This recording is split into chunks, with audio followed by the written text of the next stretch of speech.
Hello mga master! Welcome back again to our channel. Panibagong araw, panibagong kabanata na naman ang pagsamasamayin natin ngayong araw na ito. At kung bago ka sa ating channel, pag-click ang subscribe button and hit the notification bell para updated kayo sa ating mga susunod na videos. So mga master, bago natin simulan ang ating kabanata ngayong araw na ito, huwag po sana natin skip yung ads mga master no, dahil malaking bagay na po yan sa ating munting channel. So simulan na natin kabanata ngayong araw na ito. Let's go! Kabanata 411 hanggang 420. Kabanata 411, ipagpatuloy ang paghahagis sa lungguhit isa. Ayon sa tradisyon, sa mga restaurant sa panahon ng taglamig, kaugalian na magbuhos ng isang tasa ng mainit na tubig para sa bawat bisita bago dumating ang pagkain. Bagamat baybayin ang Gonzales City, nagiging malamig ito habang papalapit ang Chinese New Year. Ngunit ang tasa ng mainit na tubig sa harap ni Luis Leo Quedia ay hindi na maiinom. Dahil ang lumulutang dito ay isang gintong singsing. Luis, iba ang ginto mula sa ibang bansa sa lokal. Kung ito ay domestic gold, ito ay lumubog na ngayon. Ang iyong dayuhang singsing na ginto ay lumulutang ng ganito, ngayon ay bagay na talaga. Nag-thumbs up si Knox Ridge habang seryoso ang suot na mukha, tinutuya si Luis Leo Quedia. Ang lahat ay hindi tanga, sa sandaling lumutang ang singsing, alam ng lahat na ito ay peke, at pinahiran pa ng plastik na pintura. Bumalik sa paliparan, walang kahihiyang nagpakita si Luis Leo Quedia, na nagbigay sa Knox Ridge at sa kanyang pamilya ng isang piraso ng kanyang isip. Ngayon ay si Knox Ridge na ang kotsain sila. Ang mga tao ay hindi dapat maging masyadong walang kabuluhan, sa palagay mo ba, Luis? Sa tanong na iyon, hindi napigilan ni Bryson Ridge ang hiya sa kanyang mukha. Ang kanilang pamilya ay walang gaanong pera, at dahil si Luis Leo Quedia ay isang manugang na nagpakasal sa pamilya, hindi siya gaanong iginagalang sa panig ng kanyang asawa. Ang kanyang katayuan ay halos kapareho ng kay Julius Reed. Sa panlabas, gayunpaman, ipinagmalaki nila na si Luis Leo Quedia ay matalino at may kakayahan, na nagtayo ng kanyang sariling kumpanya sa loob ng ilang maikling taon, at na siya rin ay nakapag-asawa ng isang magandang asawa sa ibang bansa. Sa pagkakataong ito, para sa pagbabalik ng bagong taon, ang panig ng kanyang asawa ay nagbigay lamang ng kabuuang $20,000. Nag-ipon sina Bryson Ridge at Celeste Leo Quedia sa loob ng isang taon, nag-scrape ng isa pang $20,000, na nagdagdag ng hanggang $40,000 para sa kanilang mga gastos sa bagong taon. Upang mabawasan ang mga gastos, nagpasya si Celeste Leo Quedia na maghugas ng pinggan sa ibang bansa sa bagong taon, na nagpapahintulot sa mag-inang mag-asawang ito na magsaya sa kariktan. Si Luis Leo Quedia, upang ipakita ang kanyang malalalim na bulsa, ay bumili ng maraming pekeng ginto at pilak na alahas.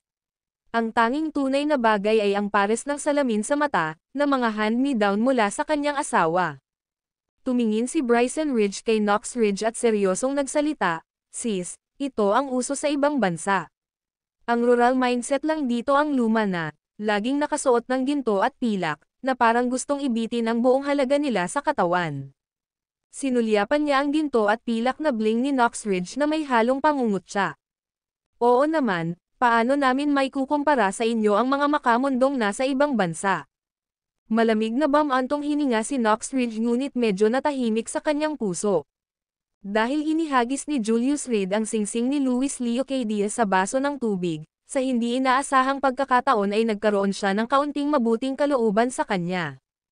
Iniligtas ang mukha para sa kanya. Sa totoo lang, ito talaga ang uso sa ibang bansa. At sa katayuan ko, halos hindi ako din na magsuot ng ginto. Ang pangunahing dahilan ay mahirap ang ating bansa, at mababa ang antas ng pamumuhay. Paano kung ang isang mayamang gaya ng aking bayaw ay umagaw sa aking singsing, ano? Mabilis na sinubukang iligtas ni Luis Leo Quedia ang mukha, habang sinasamantala ang pagkakataong libakin si Julius Reed, kung naging tunay na ginto ang singsing ko ngayon, baka kinuha ito ng bayaw ko at tinakasan ito. Ang pagsusuot ng peke ay bilang pag-iingat lamang, kung tutuusin, hinding-hindi maaaring maging masyadong maingat ang isang tao. Ang mga taong desperado ay may kakayahan sa anumang bagay. May totoo ba sa iyo? Nakangiting tumingin sa kanya si Julius Reed, dahilan para mamula ang mukha ni Luis Leo K. Diaz sa kahihiyan. Ang kanyang salamin sa mata ay ang tanging tunay na bagay.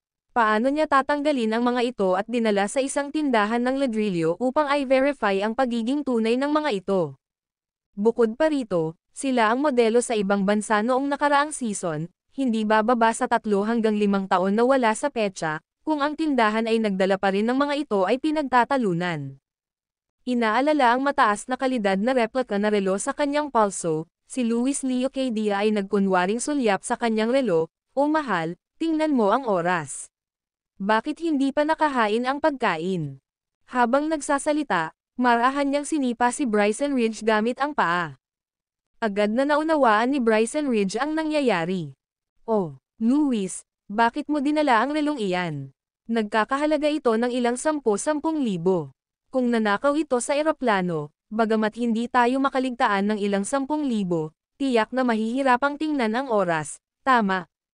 Nagsasalita si Bryson Ridge nang casual niyang ibaba ang presyo ng kanyang relo, habang sinusulyapan si Knox Ridge at ang iba pa gamit ang gilid ng kanyang mata. Oo naman, nang marinig ang mga salitang iyon, tahimik na ibinaba ni Knox Ridge ang kanyang manggas. Ang kanyang Longines na relo sa kanyang palso ay binili sa perang ibinigay ng matanda ng ikasal si Keller Radcliffe. Nagkakahalaga ito ng 13,000. Sa paglipas ng mga taon, kung hindi dahil sa paglabas, halos hindi na niya ito isinusuot. Ngayon, sa lahat ng araw, nang makipagkita siya kay Bryson Ridge, halos wala na ang buong sambahayan niya. Ngunit pagkatapos ng lahat ng paghahalongkat na iyon, ito lang ang mayroon siya. Ang gandang relo, totoo, tama. Sinulyapan ni Julius Reed ang mekanikal na relo sa palso ni Luis Leo K. Diaz at nagulat siya kaya dali-daling tumabi si Luis Leo K. Diaz. Ito ay hindi na ang relo ay mukhang hindi totoo, ngunit sa halip na si Julius Reed ay inihagis ang kanyang singsing sa baso ng tubig ay natakot sa kanya. Kaya medyo umiwas siya ng kaunti. "Ako ay mahirap, lumaki sa kanayunan, ang pinakamagandang relo na nakita ko ay isang king na relo, higit sa 1,000 para sa isa. Hindi pa ako nakakita ng isa na nagkakahalaga ng 10,000. Maaari ko bang tingnan ito?" Sabi ni Julius Reed, puno ng inggit ang mukha, puno ng paghanga ang mga mata. "Hey, normal. Pero ang makasuot ng King Watch ay maganda na. Total, lahat ng kinakain at iniinom mo ay galing kay Keller Radcliffe." Nag-alinlangan si Luis Leo K. Diaz, ngunit nang makita ang halos naglaway na ekspresyon ni Julius Reed, ang walang kabuluhang pagmamataas ay kinuha sa kanya, at tinanggal niya ang relo at ibinigay ito. "Sinasabi ko sa iyo, mag-ingat ka. Kung talagang masira mo ito, aabutin ka ng maraming taon ng trabaho sa paghahatid. Mas mahusay na maging mas maingat. Pinagkakatiwalaan ko ang isang mahirap na katulad mo. Kung nanginginig ang iyong kamay, 10,000 ang nawala." Sumirit din si Bryson Ridge sa gilid. "Luis, paano mo maibibigay ang iyong relo sa ganitong uri ng mahirap na tao? Malas. Kung magdadala ito ng malas sa iyong negosyo, malaking kawalan iyon." She then looked at Knox Ridge. "Sis, dapat tinuruan mo talaga ng leksyon ang manugang mo. Kahit mahirap ka, dapat may pride ka. Bakit ba lagi mong iniisip na hawakan ang mga gamit ng mayayaman? Kung wala kang gulugad, mas masahol ka pa sa mabuting aso." Dahil sa parking spot, si Julius Reed ay seryosong nasaktan sina Bryson Ridge at Luis Leo K. Diaz. Matagal nang narinig ng mag-inang duo na ito na minamaliit ni Knox Ridge ang kanyang manugang, kaya partikular na sarcastic ang kanilang mga komento. "Old Fourth, hindi mo masasabi yan. Mahirap si Julius Reed, pero sa loob ng 3 taon, ni minsan ay hindi niya nagamit ang pera at ari-arian ng pamilya." Maaaring minamaliit ni Knox Ridge si Julius Reed, ngunit maganda ang pakiramdam niya na sabihin ang anumang bagay tungkol sa sarili niyang manugang. Gayunpaman, hindi niya kayang pakinggan si Bryson Ridge na nagsasabi ng mga ganoong bagay. Habang nagpapalitan ng barbs ang magkabilang panig, muling inihagis ni Julius Reed ang relo sa baso ng tubig sa kanyang harapan. "Damn! Ikaw stupid fucker, sira ka ba?" Pinagmasdan ni Luis Leo K. Diaz ang kanyang relo na nahulog sa baso ng tubig at biglang tumayo mula sa kanyang upuan, na ikinulong ang kanyang mga manggas na parang handang matamaan ang isang tao. "Ikaw baliw, Kawawang bastard, paano ka magtapon ng relo sa tubig? 70 o 80,000 iyon doon. Gusto kong makita kung paano mo ito babayaran. Agad ding nawala ang galit ni Bryson Ridge, dahil hindi niya inaasahan na maglakas loob din si Julius Reed na ihagis ang relo sa tubig.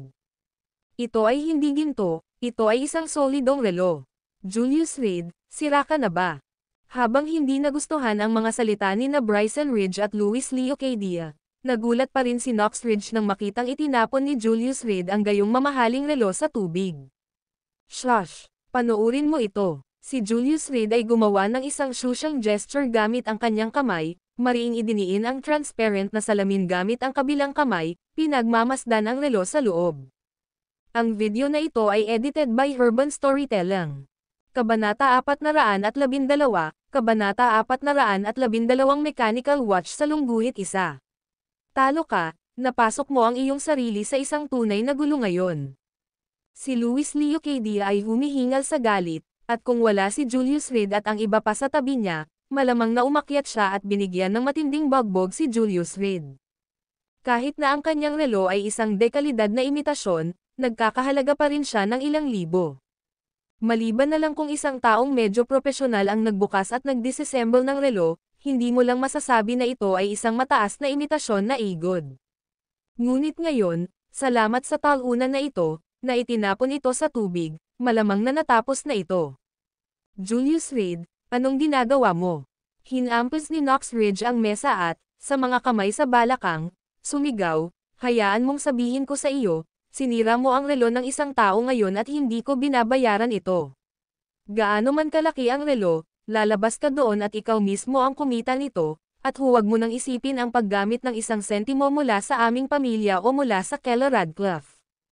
Noong una, nang ihagis ni Julius Reed ang singsing sa tubig, nakaramdam siya ng lubos na kasiyahan, kahit na nagpas siyang hindi siya sigawan ngayon. Pero ngayon, umalis na siya at nagdala ng gulo sa kanila. 70 hanggang 80,000, walang maliit na halaga. Ngayon, na ang kumpanya ni Keller Radcliffe ay nahaharap sa pagkabangkarote, at siya o si Burl Radcliffe ay walang pinagkukunan ng kita. Noong nakaraan, nakakakuha sila ng 10 o 20,000 sa labas ng kumpanya bawat buwan, ngunit sa pagsasara ng kumpanya, ang matandang mag-asawa ay kailangang magsimulang magsawsaw sa kanilang mga ipon. Kung hihilingin sa kanila ni Bryson Ridge na bayaran ang 70 hanggang 80,000, aabutin nito ang buhay ni Knox Ridge. Kaya naman, dumistansya agad siya. Napagpasyahan na gumawa ng malinaw na pagkakaiba sa pagitan niya at ni Julius Reed. Gayunpaman, sa sandaling ito, ang tao mismo, na parang hindi niya narinig ang alinman sa mga salitang ito, ay nanatiling nakatutok sa relo sa tasa. Huwag kang ang tulala dyan. Narinig mo ba ang sinabi ko? Sinira mo, babayaran mo, hindi ka namin sinasaklaw. Nanginginig ang buong Knox Ridge sa galit nang makitang walang reaksyon si Julius Reed. Tingnan mo, parang huminto ang relo. Itinuro ni Julius Reed ang relo sa tasa na talagang tumigil sa paggalaw. Damn, walang kwentang sako ng S******, sinira mo ang relo ko. Sinulyapan ni Luis Leo Cadia ang relo at napagtantong tumigil nga ito. Ang tubig ay dapat na nakapasok sa loob, ang mga panloob na mekanismo ay nasira, at kahit na para sa pag-aayos, ito ay nagkakahalaga ng isang magandang sentimos. Sa ganitong pagsigaw ni Luis Leo Cadia, lahat ay nagsisiksikan sa paligid upang tumingin, at ang kulay ay natuyo sa mukha ni Knox Ridge. Problemado talaga sila ngayon. Julius Reed, walang kwenta ka, kaya mo lang sirain ang mga bagay-bagay. Dapat hindi ka namin hiniling na pumunta ngayon ikaw, sabihin mo ang dapat naming gawin. Itinaas ni Knox Ridge ang kanyang kamay para hampasin si Julius Reed ngunit pinigilan ito ni Keller Radcliffe. Nay, may dahilan siguro kung bakit ginawa ito ni Reed, hindi ba pwedeng sandali lang? Ako, galit na galit ako kaya kung mamatay. Inilayo ni Knox Ridge ang kanyang mukha, iyon ay 70 hanggang 80,000, kung tutuusin. Ikaw dukha, gusto kong makita kung paano ka makakabawi. Huwag mong isipin na dahil lang sa pamangkin kita, hindi kita papanagutan. Kailangan mong bayaran ako ng buong halaga, hindi bababa sa 1 sentimo. Inilabas ni Luis Leo Cadia ang kanyang telepono para tumawag sa pulis, ngunit pinigilan siya ni Bryson Ridge. Ano ba ang pinag-aagawan mo nitong talunan? Hintayin mo na lang siyang magbayad. Magkamag-anak kaming lahat dito, mukhang masama kung may mabalitaan. Napasulyap si Bryson Ridge kay Julius Reed at Nishan, sabihin mo sa amin, ano ang gagawin mo? Kung tutusin na manugang ka ng kapatid ko, hindi pa ako tatawag ng pulis.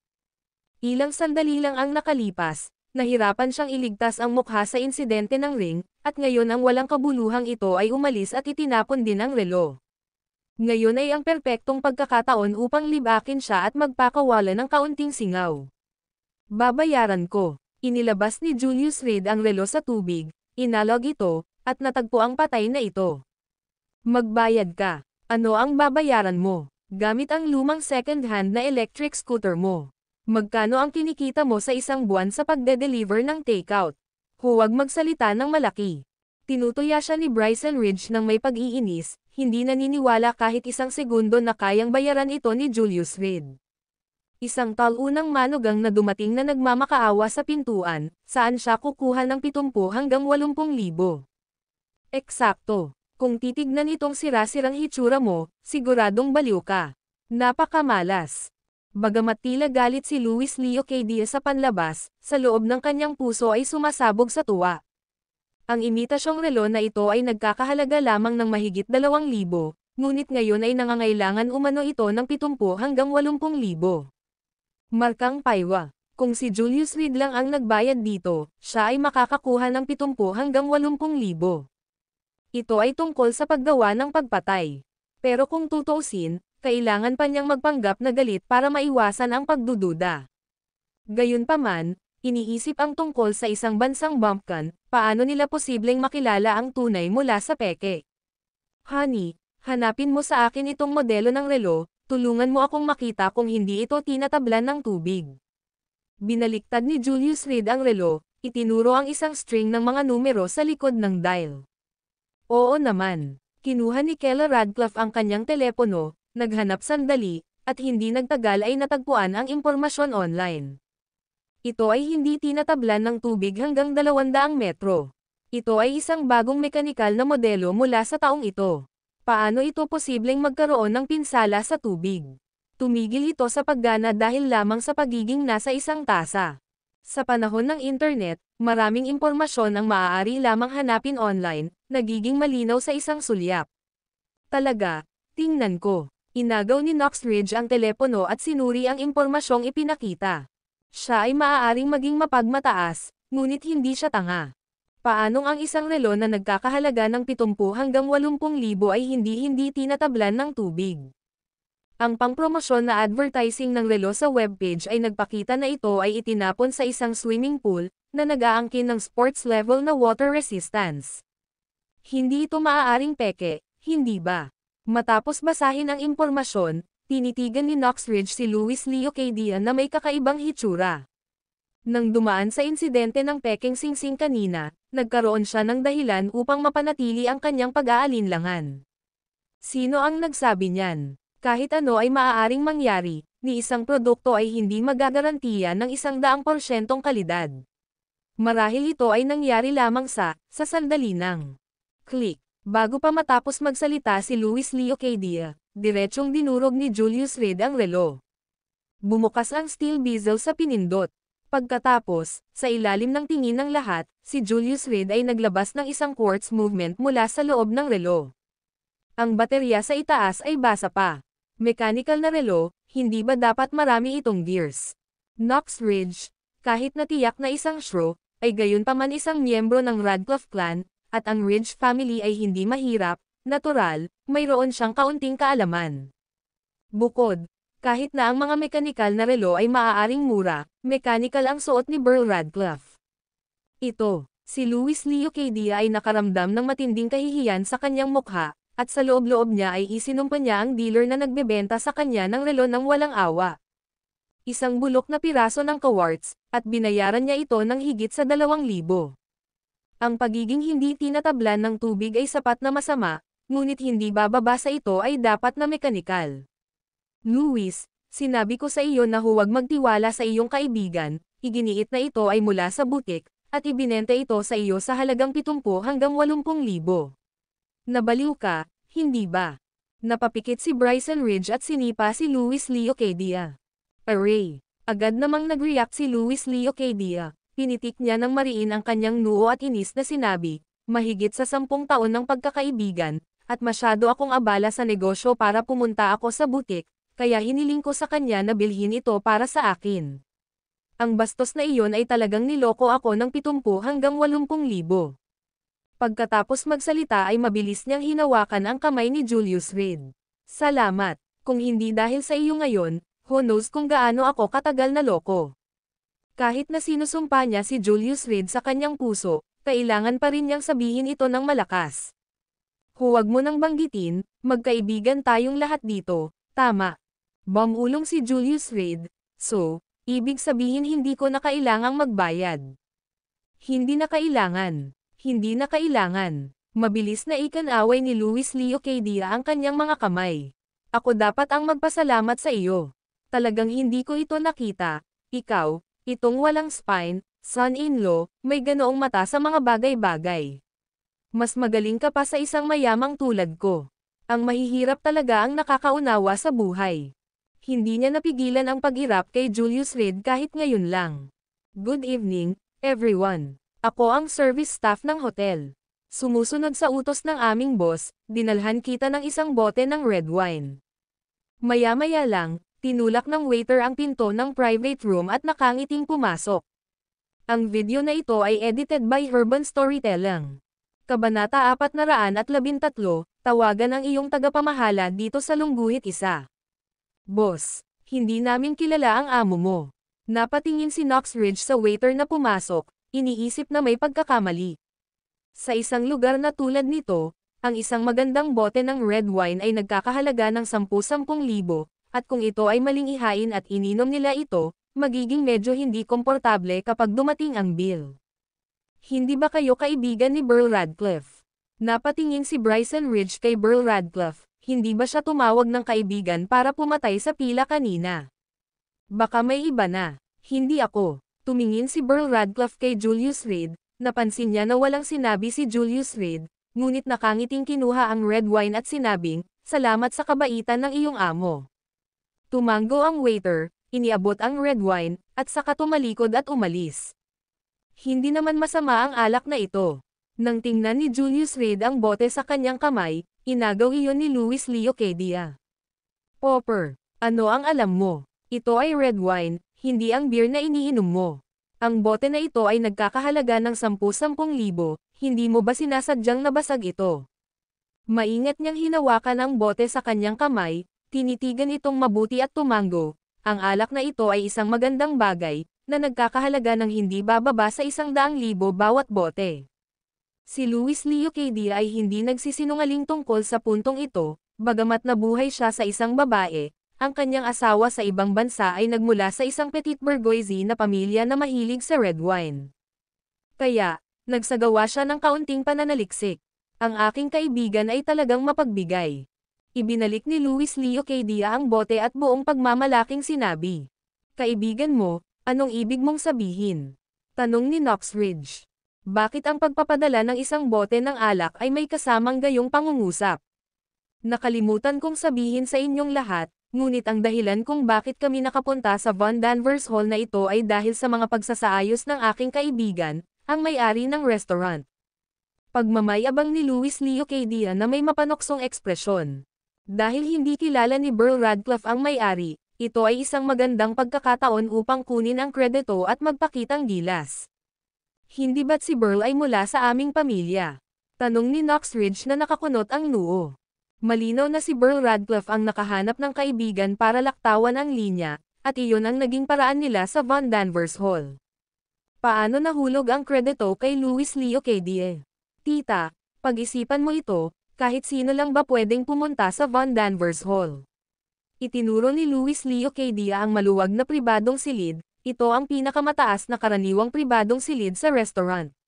Sa bilog ni Burl, may kakilala kaya siyang ganoon. Sa sinabi nito, hinampos din ni Bryson Ridge ang kanyang hita, oh. Yung kaibigan ba na nakilala mo sa ibang bansa? Narinig kong binanggit mo siya dati. Sa pagkakataong magpakitang gilas ng ganito, paano ito pakakawalan ni Bryson Ridge? Agad siyang sumama kay Luis Leo Cadia, na parang totoo. Tama, nagkaroon kami ng kaunting negosyo na magkasama noon, at nang marinig niyang pupunta ako sa Gonzales City, partikular niyang sinabi na gusto niyang magayos ng pagkain para sa akin, na nagpareserba ng ganoong kalaking pribadong kwarto para lang sa akin. Kung hindi, sa tingin mo ba kasama ng lahat ng mayayamang tao na nakapila sa ibaba, sa kabutihan ng mga kaibigan ni Burl, nakakuha sana kami ng ganoong magandang pwesto? Nagsalita si Luis Leo Cadia na umiling, lubos na nasisiyahan sa sarili. Kung hindi siya naging abala, sa bahay sana ang kainan ngayon. Pero ayoko namang umutang ng pabor, at saka tita, wala kang pakialam sa gastos, di ba? Inalog-alog niya ang bote ng red wine, 100,000 yuan, nasa akin na. Matapos marinig ang paliwanag na ito, muling umasim ang kutis ni Knox Ridge. Akala niya ay kaibigan ito ni Burl Radcliffe, ngunit ngayon, sa pagmumuni-muni, paano magkakaroon ng ganoong klase ng kapangyarihan si Burl? Nabalitaan ng Knox Ridge ang Roosevelt Western Restaurant, na sinasabing pag-aari ng pinakamayamang tao ng Gonzales City, si Ovidio Cook.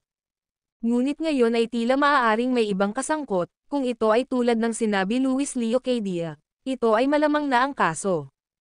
Kung hindi, paano maipapaliwanag kung bakit sila binigyan ng Von Danvers Hall kapag 12-12 ng mga tao, kabilang ang maraming mayayamang patron, ay nakapila noong gabing iyon? At, higit sa lahat, inihain sila ng isang bote ng mamahaling red wine bago maghapunan. At saka, pagpasok pa lang ni Luis Leo Cadia, hindi na niya kailangang maghintay pa sa pila. Matagal nang naghintay si Keller Radcliffe bago niya sinabing may kilala siyang kaibigan. So, you see, one still needs to be excellent. Kung hindi dahil sa pagiging napakahusay ni Luis at nakakakilala pa ng mas mahuhusay na kaibigan, malamang na pumipila pa tayo doon. Pinapahintulutan tayo ng kaibigan ni Keller na maupo sa main hall. Nabuhay muli ang interes ni Bryson Ridge, akala niya si Luis Leo Cadia ay nagsasabi ng totoo. Ang kakayahang magpakitang gilas sa harap ng Knox Ridge, lalo na ang makita ang kanyang kapatid na mukhang malungkot, ay labis na ikinatuwa niya. Kain na tayo. Magsimula na tayong kumain, gutom na tayong lahat. Kakapasok lang ng waiter na may dalang steak nang magsimulang mag-ayos si Burl Radcliffe. Hindi siya nagtataglay ng ganoon kalakas na utilitarian mindset, ngunit napunta siya sa isang asawang mahilig sa paghahambing at wala siyang magagawa tungkol dito. Sige, sisimulan ko ng magbuhos ng alak para sa lahat. Waiter, may decanter ka ba? Agad na ipinakita ni Luis Leo Cadia ang kanyang malawak na hanay ng kaalaman, pagkain ng may partikular na pangangalaga at maging ang kanyang kutsilyo at tinidor na poster ay napaka-standard. Sa kabilang banda, si Julius Reed ay direktang humingi ng isang pares ng chopsticks, kinuha ang steak at nilobo ito. Hoy, mag-ingat ka, western dining ito, hindi kumakain sa bahay mo. Si Luis Leo Cadia ay tumingin kay Julius Reed na may paghamak, first time na kumain ng western food, ha? Huwag kang mabulunan, kumain ng dahan-dahan. Nang makita ang ugali ni Julius, hindi niya napigil ang matawa. Bagamat gutom na rin, tiniis pa rin niya ang pag-ungol ng tiyan, unti-unting kumain. Gutom. Mahirap kami, hindi pa nakakain ng steak dati. Nagpatuloy sa pagkain si Julius Reed habang walang muwang na tumatawa, na para bang may pumasok sa lungsod sa unang pagkakataon. Kela talaga, kahit minamaliit mo ang asawa mo, dapat isama mo pa rin siya sa pagkain ng western. Anong gagawin niya nang walang exposure? Habang nagbubuhos ng alak, kinukot siya ni Luis Leo Cadia si Julius Reed. Luis, huwag mong sabihin iyan. Hindi lahat ng tao ay maaaring maging kasing Kat-Angie mo, gaano karaming mga tao sa isang grupo ng 10,000 ang Kat-Angie tangi mo. Si Julius dito ay tunay. She pursed her lips, smiling, almost in further Knox Ridge na nasa tabi niya. Julius Reed, pansinin mo at itigil mo na ang pagpapahiya sa akin. Iritadong sambat niya, tinitingnan kung gaano kaginoong kumain si Luis Leo Cadia, habang ang kanyang manugang, sa kabaligtaran, ay parang matako. Si Luis Leo Cadia, gayunpaman, ay nagsalita upang kumbansihin siya, tita, ito ang unang pagkakataon niya pagkatapos ng lahat, huwag mo siyang pigilan. Sino ang nakakaalam kung kailan niya ito kakainin muli? Bagamat sinabi niya iyon, ang kanyang mga salita ay puno ng panunuya. Isa lang itong pagkain ng Western food, hindi naman ganoon kahirap ang bahay namin. Malamig na sinabi ni Kella Radcliffe, lahat tayo ay pamilya dito, bakit hindi tayo makakain sa paraang comfortable para sa atin? Bakit kailangan nating ilagay sa harapan? Hindi niya kayang makitang kinukutya ng iba ang asawa. Ayos lang. Madalas nasa ibang bansa si Brother Louis, nakita na niya ang karamihan sa mundo, paano ko maihahambing, isang bansang bumpkin. Kinawayan ni Julius Reed ang kanyang kamay at ibinaba ang wine glass sa isang lagok. Ilan pa, sweet. Inabot niya ang baso niya, pero itinulak iyon ni Luis Leo Cadia. Ito ay red wine, hindi tubig. Libo-libo na ang halaga ng paghigop mo. Scram. Ito ba ay dapat inumin ng isang taong kagaya mo? Nang makitang tinapos ni Julius Reed ang inumin sa isang lagok, nagalit siya. Hindi ba ito isang pag-aaksaya ng magagandang bagay? Atensyon, lahat. Noon lang, biglang bumaha sa Von Danvers room ang isang grupo ng mga security guard. Anong nangyayari? Anong problema? Si Luis Leo Cadia, na pinakamalapit sa pinto, ay nakita ang mga taong sumugod at tumayo. Hinampas ang mesa, hindi mo ba nakikita na kumakain tayo? Tawagan ang iyong manager. Ako ang manager. Pumasok mula sa labas ang isang lalaking nasa katanghaliang gulang na nakasot. Ang video na ito ay edited by Urban Storytelling. Kabanata 414 na ipinadala sa maling tao sa lungguhit isa. Hello, manager. Nang makitang lumapit ang manager, mabilis na tumayo si Luis Leo Cadia at magalang na inilahad ang kanyang kamay. Ngunit hindi na lang siya pinansin ng manager at sa halip ay time na nagtanong, ikaw ba ang nakabasag ng electric bicycle sa pinto? Nang marinig ang mga tagubilin ni Julius Reed, agad na inayos ng manager ang head of security na bantayan ang electric bike. Dahil ito ay isang bagay na iniatang sa kanya ng kanyang amo, kailangan niyang hawakan ito ng maayos, kung hindi, maaga o huli ay mawawalan siya ng trabaho. Ngunit sa kabila ng pag-akay ng security chief sa mga tao na maghanap ng matagal, wala silang nakitang bakas ng electric bike. Pagkatapos lamang nasuriin ang surveillance, natuklasan nila na ang electric bike ay nabasag ng isang Mercedes, ang mga gulong nito ay ganap na nakahiwalay. Ano ang dapat nilang gawin ngayon?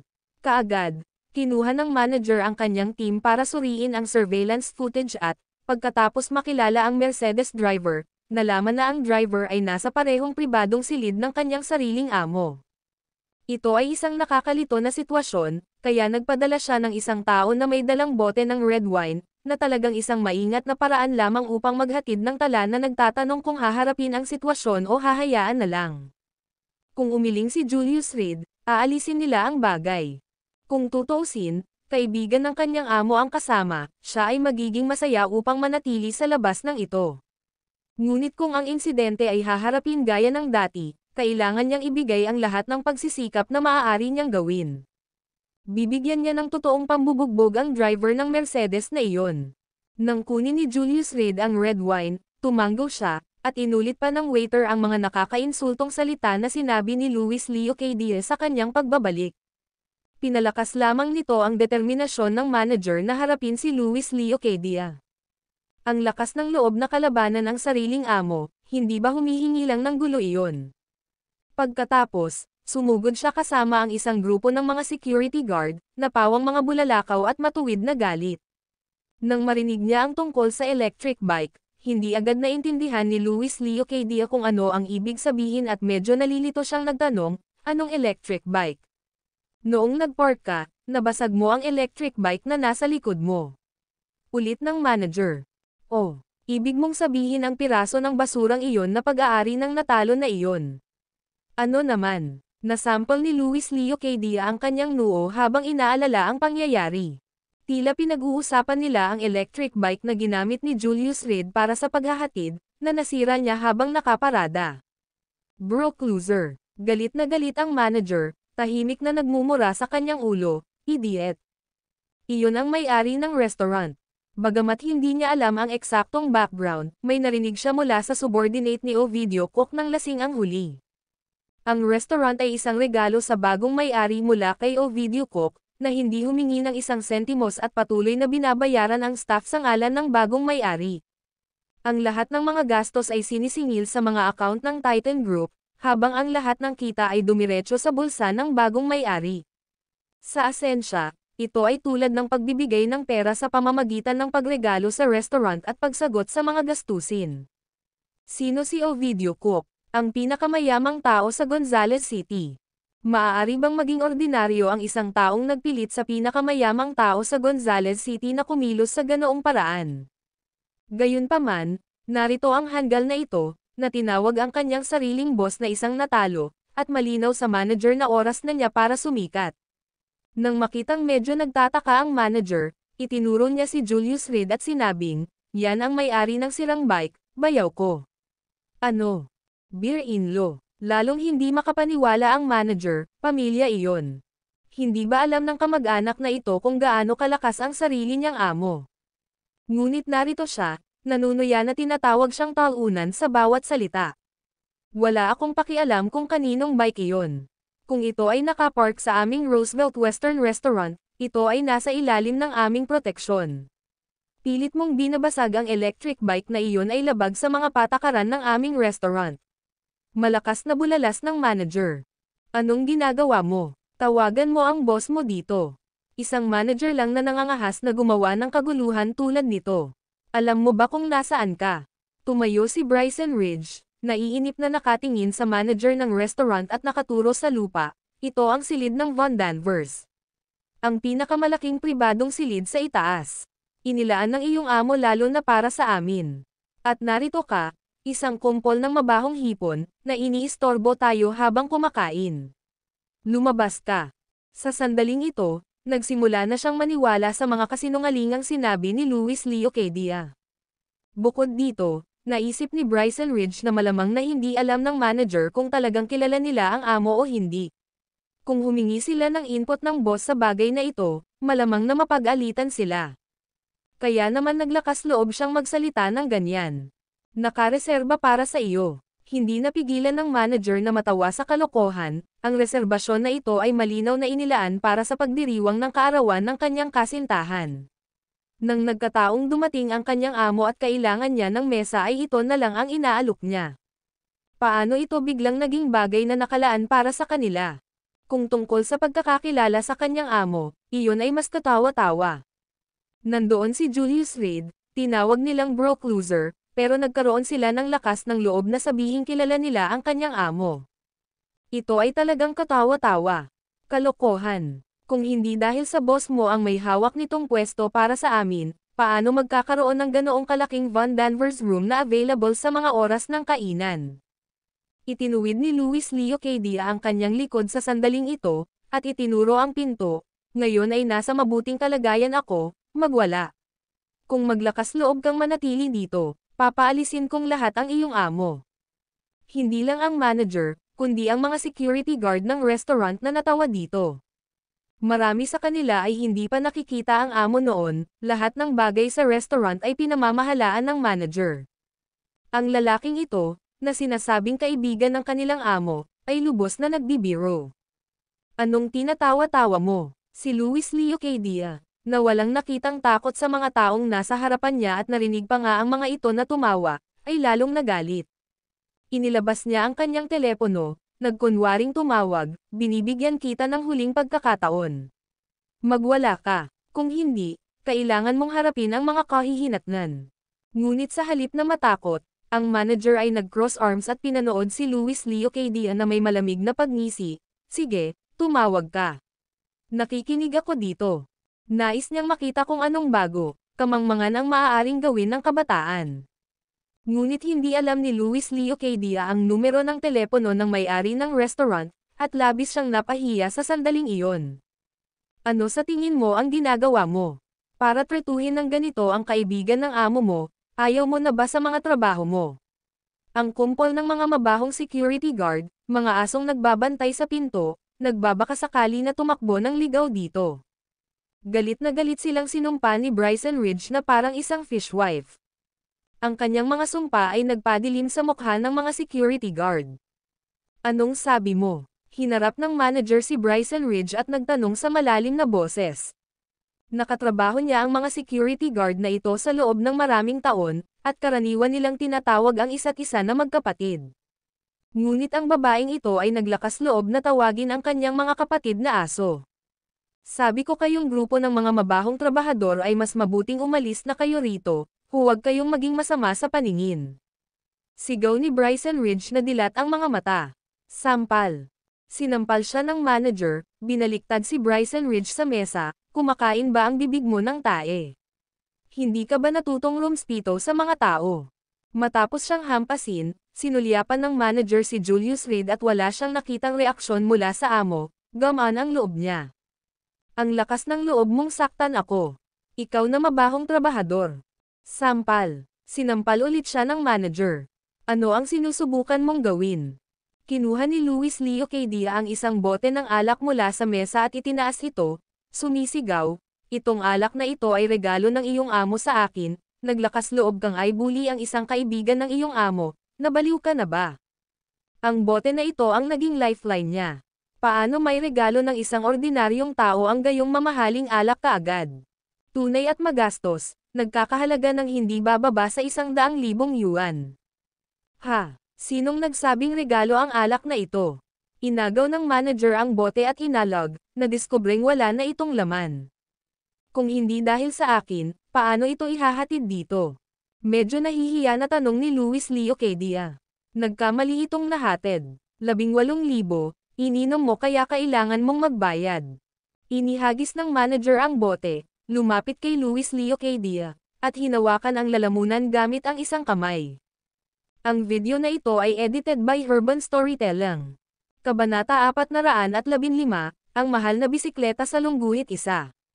Ang biglaang pagliko ng mga pangyayari ay nagpaiwan sa Knox Ridge at ang iba ay ganap na natulala.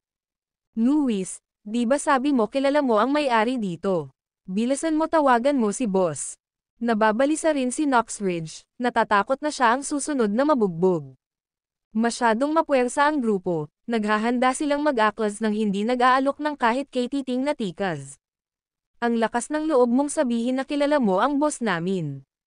May lakas ng loob ka. Tumawag ka, gawin mo na. Malamig na tiningnan ng manager si Luis Leo Cadia at tinulak ito sa mesa. Mali ako, kuya, hindi ko kilala ang amo mo, sinusubukan ko lang magpakitang gilas. Wala nang pakialam si Luis Leo Cadia sa pagiging isang katatawanan. Kung magpapatuloy ito, maaaring mawalan siya ng buhay, kaya anong silbi ng pagligtas ng mukha? Pero hindi niya maintindihan, isa lang itong malanding electric scooter, worth it ba talaga ang lahat ng ito? Ano? Hindi mo siya kilala. Tapos itong Von Danvers Hall. Napaawang ang bibig ni Knox Ridge. Hindi siya makapaniwala na kayang ipagmalaki ni Luis Leo Cadia ang katapangan, maging ang lahat ay maniwala sa kanya. Ngunit kung hindi dahil kilala ni Luis ang may-ari, paano ipapaliwanag ang Von Danvers Hall? Talaga bang isinuko na ito ng kaibigan ni Keller Radcliffe? Tinanggal niya ang naisip ng sumagi sa isip niya. Hindi posibleng kilala ni Keller Radcliffe ang gayong makapangyarihang mga tao. At kahit nagawin niya, ang manager ay maglalakas loob na maging walang ingat ngayon. Pumasok sila na handang saktan ang mga tao ng walang diskriminasyon sa mabuti sa masama, malinaw na walang anumang reserbasyon. So inamin mo na ngayon. Ang lakas ng loob mong aso, nagpapanggap bilang kaibigan ng amo natin. Talunin mo siya. Kaway ng kamay ng manager, galit na sumugod ang mga security guard sa likod niya at sinimulang suntukin at sipin si Luis Leo Cadia. Nagkamali ako. Habang patuloy ang pag-iyak, sa wakas ay tumigil ang manager. Sabihin mo sa akin, paano ang electric scooter na iyon na nakapark sa pintuan? Electric scooter. Sa pag-iisip tungkol dito, si Luis Leo Cadia, na nagngangalit sa galit, ay lumapit kay Julius Reed, kasalanan mo ang lahat, walang kwentang basura, nakasakay sa walang kwentang electric scooter at pumaroda, at ngayon ako ang binubugbog. Lumuhad ka at humingi ng tawad sa kanila.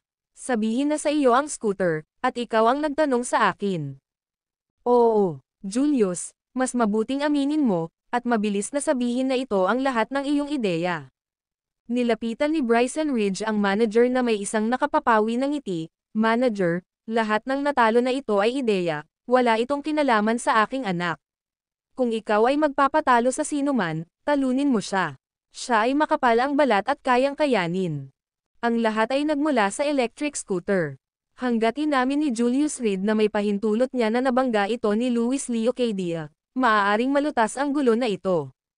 Kung may magpapabugbog man, isyu ni Julius, walang kinalaman sa kanila. Knox Ridge, ang mga bagay ay dapat pangasiwaan ng naaayon. Kahit na hindi natin ginawa, hindi natin maaaring hayaang si Julius ang sisihin. Bagamat mababa ang tingin ni Knox Ridge kay Julius, sa bandang huli, ito ang kanyang manugang. Bukod dito, lalo siyang naiinis sa naunang pagmamayabang ni Luis. Sa sandaling marinig niya na si Julius ang dapat na scapegoat, tiyak na hindi siya sumang-ayon. Sis, anong oras na? Nabugbog na nga ang Luis natin, tingnan mo ang macelan at malambot niyang balat, hindi niya kaya. Kayanin ni Julius ang pambubugbog, bahala siya, at ayos lang. Bryson Ridge said as if it were all perfectly justifiable. Hindi pwede. Ang Knox Ridge ay nakakagulat na nanindigan ng isang beses. Kahit anong mangyari, 3 taon nang kasama ni Julius ang pamilya Radcliffe, nagwawalis ng sahig, nagluluto, naglalaba. Kahit na siya ay isang utusan, kahit na siya ay isang aso, sila ay nagkaroon ng isang uri ng kalakip. Maaaring hindi niya ito iginagalang, ngunit kahit isang aso ay dapat isaalang-alang sa pagtingin sa may-ari nito. So, papanoorin mo na lang na binugbog ang ating Luis. Galit na galit si Bryson Ridge habang itinuro niya si Julius Reed, nagsasayang ka ng space, sabihin mo. Walang kwentang basura. Tita, bantayan mo ang tono mo. Napatayo si Kella Radcliffe, malamig na tinitigan si Bryson Ridge, kung hindi dahil sa pinsan ko ang nagmamaneho sa electric bike ni Julius, may nangyari kaya sa mga ito. Kung hindi dahil sa katangahan ng pinsan ko, iginiit na kaibigan siya ng amo, nabugbog kaya siya. Lahat ng ito ay kasalanan ko sa pinsan ko, ano bang kasalanan ni Julius? Si Kella ay nagpipigil ng kanyang pagkadismaya mula ng maghapunan. Dahil lang sa buong oras na hawak ni Julius ang kamay niya, senyales na huwag tumayo at magsalita. Kung hindi, matagal nang sinabi ni Kella ang mga bagay na ito. Kella, bumalik na ang pinsan mo galing abroad, at medyo natalo si Julius. Pwede mo bang ikumpara ang dalawa? Hayaan mo siyang bugbugin, at bibigyan kita ng $5,000. Deal or not, yung sirang electric bike, magkano ang halaga? Halos patay na sa galit si Knox Ridge, nakita ang anak niya na binugbog ng ganito, dumudugo ang puso. Stop fighting. Wala akong pakialam kung kaninong sasakyan iyon. Kung gagawa ka ng eksena sa restaurant, kailangan mong sundin ang mga patakaran. Hinampas ng manager ang mesa, na ikinagulat ni Knox Ridge sa katahimikan. Babayaran namin ang pera, maaari ba kaming magbayad at matapos ito? Maingat na pakiusap ni Luis Leo Cadia. Ang kanyang mukha ay namamaga at nabugbog, ang mga mata ay kulay ube dahil sa pambubugbog. Oo naman, ang bisikleta na iyon ay nagkakahalaga ng $100,000. Idagdag ang bote ng alak at ang pagkain, gawin natin itong maayos na $300,000. Ngumisi ang manager, naglakad papunta kay Luis Leo Cadia na may dalang bill. $300,000, baliw ka ba? Nanlaki ang mga mata niya, anong junk bike? Worth $100,000. Pangangikil ito, tumatawag ako ng pulis. Ang isang electric bike ay nagkakahalaga lamang ng ilang libo, ngunit nagkaroon sila ng lakas ng loob na humingi ng $100,000. Saan siya kukuha ng ganoong klase ng pera? Wala man lang siyang $300,000 na gagastusin para sa bagong taon.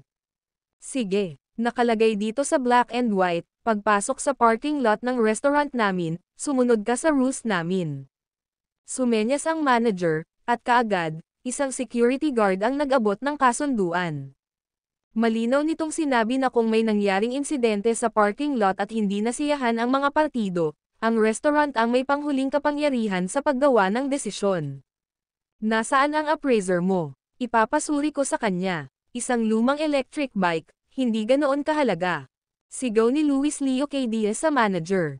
Paumanhin, ako ang pinuno ng pangkat ng pagtatasa, at narito ang ulat ng pagtatasa. Gumawa ang manager ng isang papel, malinaw na inihanda ng maaga. Malinaw nitong sinabi na ang kabuuang pinsala ay $100,000. Julius Reed, tanga, magsalita ka. Sabihin mong ayaw mo ng pera, bilasan mo.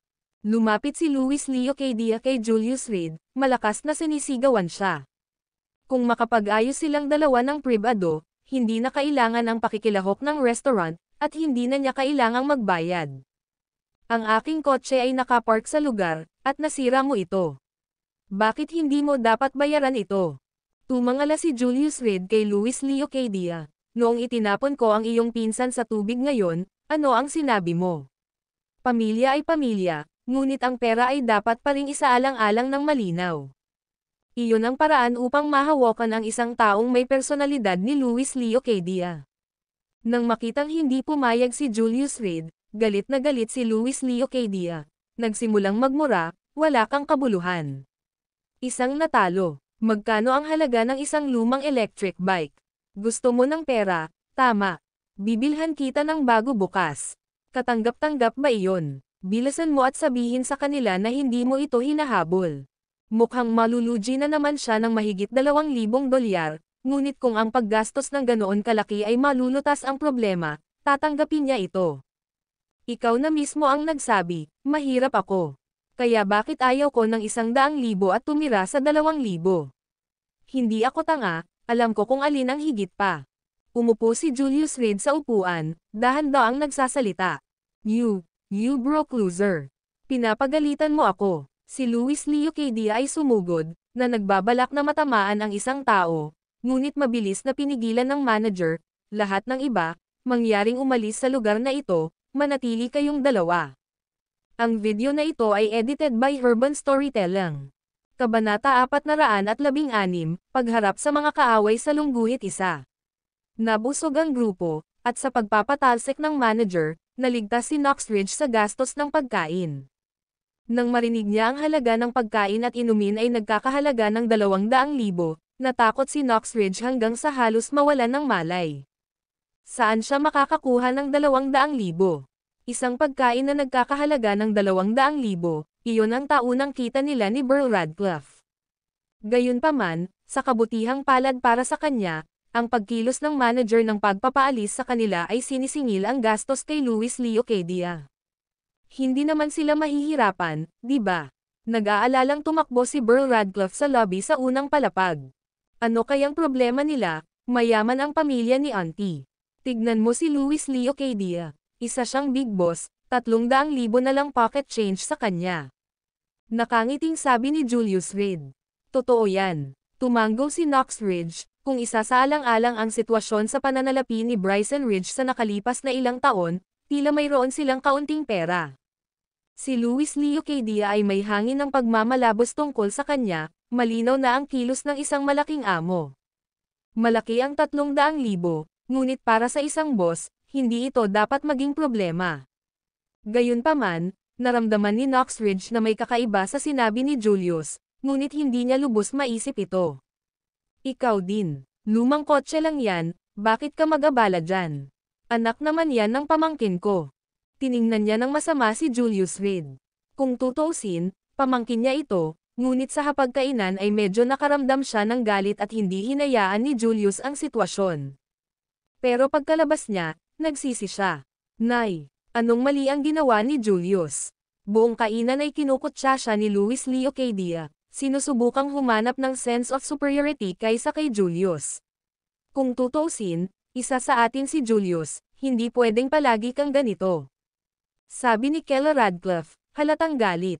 Napakaraming nagawa ni Julius Reed para sa kanila, ngunit bakit hindi nasiyahan ang mga taong ito? Tama na, sobrang frustrated ako. Sumulyap si Knoxridge kay Julius Reed, saka mabilis na inikat ang ulo. Siya at si Burl Radcliffe ay kumuha ng $200,000 mula kay Bran Cook, na nangangakong kukumbinsihin ang kanilang anak na babae.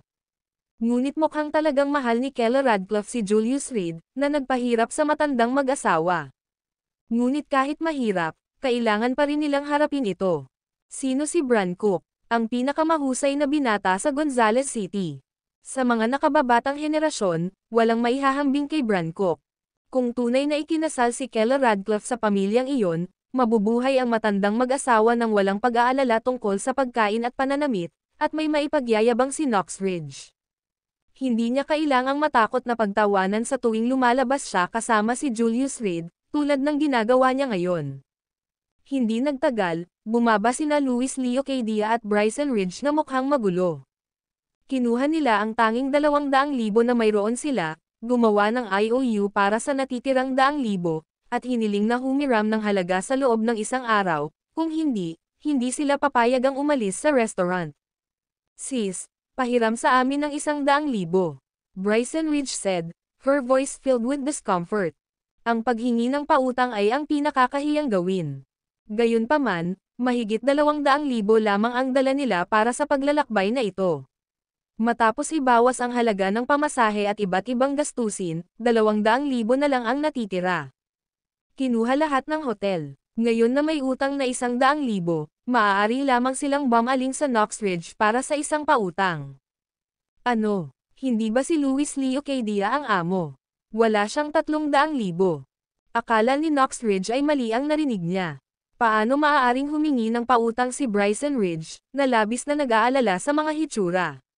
Sa sandaling humiram sila ng pera, nangangahulugan ito na mas masahol sila kaysa sa Knox Ridge. Paano iyon? Hindi mailipat ng kumpanya ni Luis ang mga pondo ng maginhawa, at medyo apurado ito. Babayaran ka namin sa isang araw o dalawa. Bryson Ridge said through gritted teeth. Saan sila kukuha ng pera? Tumawag sila sa asawa ni Luis Leo Cadia sa ibang bansa, ngunit hindi niya ito sinagot. Inilabas ni Celeste Leo Cadia ang lahat ng kanilang ipon para maging engrandi ang pagbabalik ng mag-inang ito sa tinubuang bayan, na walang naiwang ipon. Ngayon sila ay nasa isang sitwasyon kung saan kahit ang langit ay hindi sila matutulungan. Pumayag kami, ibabalik mo sa akin sa loob ng 2 araw.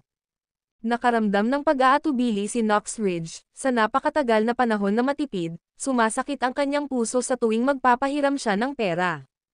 Ngunit si Luis Leo Cadia ay ang boss ng kumpanya pagkatapos ng lahat, at noon lamang siya nakadama ng sapat na kasiguruhan upang ipahiram ang pera sa kanya. Pagkatapos maglabas ng card mula sa kanyang bulsa, sinundan niya si Bryson Ridge sa finance department ng restaurant at naglipat ng 100,000 yuan.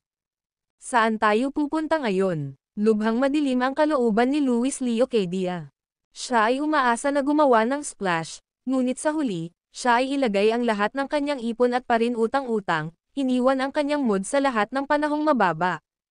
Matulog na ulit tayo. Iminungkahi ni Keller Radcliffe na bumalik sa pamamahinga, ayaw nang gumugol ng higit pang oras kasama ang sarili niyang tiyahin at si Luis Leo Cadia. Maaga pa naman, bakit hindi tayo pumunta sa KTV at kumanta sandali? Ang espiritu ni Knox Ridge ay maganda pa rin, hindi naniniwala na ang kanyang sariling Bryson Ridge ay talagang humiram ng pera. Kapag nakauwi na siya para sa bagong taon, ikakalat niya ang balita, at kalaunan, malalaman ng buong Ridge family na nanghiram ng pera sa kanya si Bryson Ridge. Gaano kaprestihiyoso iyon? Oo naman, wala pa akong ganang bumalik. Si Luis Leo Cadia, na nakakaramdam ng kakilakilabot, ay lubhang nangangailangan ng isang paraan upang may bulalas. Nang walang sapat na pera para sa upa, pumikit sila sa isang pasot at nagtungo sa isang disenteng rating na entertainment club sa Five River Province. Ang Bronze Sparrow Terrace. Pagdating doon, medyo nakaramdam ng kirot si Knox Ridge, ngunit kung makapagbibigay ito sa kanya ng kaunting prestihiyo, sulit ang perang ginastos. Ang Bronze Sparrow Terrace ay matagal nang sikat sa Five River Province, na sinasabing pag-aari ni Aaron Jackson. Sa buong Gonzales City, walang mas magandang lugar para sa libangan. Pagkapasok, hindi ibinunyag ni Julius Reed ang kanyang pagkakakilanlan at kumilos na parang isang regular na patron na naghahanap ng kasiyahan. Dahil si Knox Ridge ang nagbabayad, baka mag-enjoy din siya. Gayunpaman, nang umakyat sila sa itaas, nakasalubong nila ang isang grupo ng mga kabataan na nagsimulang tumuro at mamulong nang makita si Julius Reed. Si Julius Reed, palaging intuitive, ay nagsabi kay Keller Radcliffe, "Sige, kailangan kong gumamit ng banyo." Napaka-buzzkill, bilisan mo. Pagkatapos magmura ni Luis Leo Cadia, pumasok siya sa pribadong silid at sinimulang kantahin ang kanyang puso. Samantala, Sinundan ni Julius Reed ang grupo ng mga kabataan sa banyo. Ang lalaking iyon ay kamukha ni Amos Davenport, may alitan siya sa ating Brancock, dapat ba natin siyang bugbugin mamaya? Oo naman. Narinig kong inagaw ng brat na iyon ang babae ni Brancock at binugbog pa si Brancock. Kung tuturuan natin siya ng leksyon, siguradong matutuwa si Brancock. Dapat nating sabihin muna kay Brother Percival at hayaan siyang magdesisyon. Pagkatapos ng kanilang diskusyon, kanya-kanya silang naghugas ng kamay at bumalik sa kanilang pribadong silid. Kuya Percival, nasaan ka na? Ang tagal mo. Kung hindi lang tatlong lalaki, maghay-hinala akong may nangyari sa inyo. Isang binata ang lumuluwag na naka-cross legs, nagmumura ng tawa, na nagudyok ng malakas na tawa ng lahat sa silid. Siya si Zane Percival, na nagdiriwang ng kanyang kaarawan ngayon, na dinala ang kanyang mga kaibigan sa isang KTV para sa ilang kasiyahan. Younger Percival, ngayon lang namin nakita ang Amos Davenport na iyon. Nagsalita ang isa sa kanila. Amos Davenport. Aling Amos Davenport? Si Zane Percival, na may hawak na bote ng beer, ay pakiramdam na pamilyar ang pangalan ngunit hindi niya lubos matandaan kung sino iyon. Yung lalaki mula sa piging na iyon ang nagpahiya kay Brancock. Paalala ng binata sa kanya. Oh shoot, siya iyon. Damn, pag-usapan ang tungkol sa pagkikita ng mga kaaway sa makipot na daan. Tinampol ni Zane Percival ang kanyang noo at tumingin sa paligid ng silid. Guys, Brancock has always been good to us. Now we've stumbled on this child who did cook wrong. What do you say we do? Bugbugin mo siya. Sabay-sabay na sigaw nilang lahat. Sige, pupunta ako at aayusin muna ang mga bagay-bagay.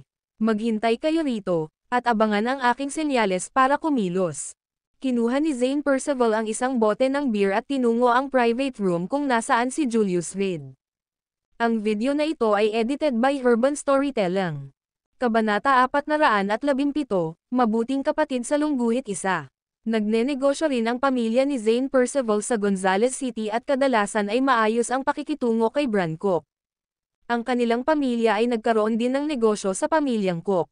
Ngayong bumalik na si Brancock mula sa kabisera, lalo siyang pinahahalagahan, at ang pamilyang Percival ay partikular na sabik na palakasin ang kanilang relasyon sa pamilyang Cook. Kapag nakakonekta na sila kay Brancock, mangangahulugan ito ng malawak na pag-agos ng kayamanan. Noong araw na iyon sa party ng alak, personal na nasaksihan ni Zane Percival at ng iba pa ang pagpapahiya kay Brancock. Ngayon ang ignorante na lalaking ito na tinatawag na Amos Davenport ay talagang nakabangga sa kanila, walang dahilan para hindi siya alagaan. Kung haharapin nila si Amos Davenport, matutuwa si Brancock at maaaring mas mataas ang tingin nila sa kanila. Nangangahulugan din iyon na si Zane Percival ay magkakaroon ng higit na pagkilala sa loob ng kanyang pamilya. Ngunit hindi niya alam kung gaano karaming tao ang nasa pribadong silid ni Amos Davenport, kaya upang maging ligtas, nagpasya si Zane Percival na suriin muna ang mga bagay-bagay. Ding, ding, ding. Kasunod ng katok, itinulak ni Zane Percival ang pinto sa pribadong silid kung saan naroon si Julius Reed at ang kanyang grupo. Sino ka? Si Luis Leo Cadia, na kumakanta, ay medyo hindi nasisiyahan nang may pumasok. Ako si Zane Percival. Kaarawan ko ngayon, at sinasagot ko ang mga gastos para sa lahat dito. Pumasok si Zane Percival na may hawak na bote ng alak at maingat na tumingin sa paligid, natuklasang 5 lang ang tao sa silid. 3 babae at 2 lalaki, parang 2 pamilya ang nagsama-sama para sa isang selebrasyon. Talaga, nang mabalitaan niyang wala siyang halaga, tuwang-tuwa si Knoxridge. Akala niya ay malaki ang gastos. Ang paggastos sa Copper Quay sa Gonzales City ay medyo mataas, at ang paglalaro ng ilang oras ay maaaring nagkakahalaga ng hindi bababa sa 1,000 o 1800 bucks. At kung mayroon silang ilang beer at prutas, ito ay mas mahal. Maligayang kaarawan sa iyo. Mabilis siyang tumayo, may hawak na inumin para i-toast si Zane Percival. Salamat. Tumanggo si Zane Percival at nagsalin din ng inumin. Sa sandaling iyon, bumalik si Julius Reed sa silid at nagtanong nang makita si Zane Percival, sino ito? Kumusta? Ako si Zane Percival. Kaarawan ko ngayon, at sinasagot ko ang mga gastusin ng lahat sa Copper Quay. Pinalaki siya ni Zane Percival, tiyak na ito ang lalaking nasa harapan niya. Bumalik sa party ng alak, namumukod-tangi siya sa karamihan, maging si Itay Huntington ay tumingin sa kanya ng may mataas na pagtingin. Ngunit ang lalaking ito ay seryosong nasaktan si Brancock. It's younger Percival. Nakakatuwang makilala ka. Mabilis na kumuha ng inumin si Julius Reed, nag-toast kay Zane Percival, at nagpakilala, ito ang aking mga tiyuhin at tiyahin, ito ay aking kapatid na babae, ngunit ang taong ito ay ang aking matalik na kaibigan. Louis Leocadia, Kuya Louis. Sa kanyang mga salita, ang lahat ay natigilan, ngunit ang Knoxridge ay talagang nasiyahan. Kahit papaano ay alam ng kanyang manugang na huwag ihayag sa harap ng iba ang tunay nilang katayuan, para maiwasan ang pangungutya. Ngunit anong uri ng tao si Zane Percival? Natural na nakita niya si Keller Radcliffe noon at alam niyang girlfriend ito ni Amos Davenport sa harap niya mismo. Ang dahilan kung bakit hindi niya kinilala ay baka hindi pumayag ang mga tiyuhin at tiyahin. Gayunpaman, ang Louis Leocadia na ito ay naintriga sa kanya. Ang aking kapatid na lalaki na si Louis Leocadia ay maaaring mayaman, bumalik mula sa ibang bansa na may negosyo at nagkakahalaga ng higit sa 100 milyon. Itinuro ni Julius Reed si Louis Leocadia at buong-buong ipinagmalaki, magkakilala na kami mula pagkabata, parang tunay na magkapatid. Gustong tumutol ni Louis Leocadia, ngunit nang marinig ang pagpapakilala sa kanya ni Julius Reed, nakaramdam siya ng tuwa. Bakit niya ilalantad ang kasinungalingan kung makatagpo niya ang isang mayamang binata na bukas palad na kumukuha ng tab para sa lugar? Bukod dito, sa kanyang mga mata, ang pambabola ni Julius Reed ay isang paraan lamang upang makakuha ng pabor at makadikit sa kanyang tagumpay. Sa kasabihan, hindi magalang na tamaan ang isang taong nakikipagkamay, lalo na hindi isang taong pumupuri sa iyo. Young Master Leocadia, napakasayang. Mabilis na lumapit si Zane Percival, hinawakan ang kamay ni Louis Leocadia, ngunit isang banayad na ngiti ang sumilay sa kanyang mukha. Younger Percival, ang saya talaga, si Louis Leocadia, na pinalakas ng kanyang gawa-gawang pagkakakilanlan at ang pagkakataong makilala ang gayong malaking gumagastos, ay labis na ipinagmamalaki. Tumingin siya kay Julius Reed na parang nagsasabi ng maayos. Well, kung wala nang iba, lalabas muna ako. Matapos matukoy ni Zane Percival ang sitwasyon, handa siyang bumalik kasama ang mga tao para sa paghihiganti. Markang Paywa, maglaan ka ng oras sa pag-alis. Maligayang kaarawan, Younger Percival. Nakita siya ni Louis Leocadia sa pintuan, naghagis ng ilang magiliw na salita para sa mabuting sukat. Salamat, Young Master Leocadia. Tuwang-tuwang sagot ni Zane Percival bago bumalik sa kanyang pribadong silid. Ang ngiti sa kanyang mukha ay nawala sa isang iglap, napalitan ng isang kislap ng kalupitan. Nako, naiwan ko ang phone ko sa banyo, kailangan kong bumalik dito. Tinampol ni Julius Reed ang kanyang noo at nagmamadaling lumabas. Go on. Hindi mo kayang bumili ng bago kung nawala mo ang junk phone na iyon. Ngumisi si Louis Leocadia, patuloy sa pagupo at pagkanta. Tumawag siya sa isang server at nag-order pa ng ilang bote ng alak at ilang prutas. May ibang nagbabayad, pagkatapos ng lahat, kaya bakit hindi magpakasawa? Ang dilim mula sa pagkabugbog kanina ay lubusang nakalimutan, nalulubog na siya ngayon sa kanyang saya. Nitong mga nakaraang araw sa Gonzales City, nagpaplano siyang makipagkaibigan sa batang si Percival, para pagdating ng bagong taon, may mga karapatan siyang magmayabang. Kung hindi, walang pera pabalik sa kanyang bayan, paano niya malalampasan ang bagong taon? Ngunit sa sandaling iyon, sinipa ang pinto. Who the hell? May sakit ka ba sa ulo? Malakas siyang nagmura, ngunit nang makilala niya ang taong papasok, mabilis siyang tumayo ng nakangiti. Younger Percival, ikaw pala. Ang bisita ay walang iba kundi si Zane Percival.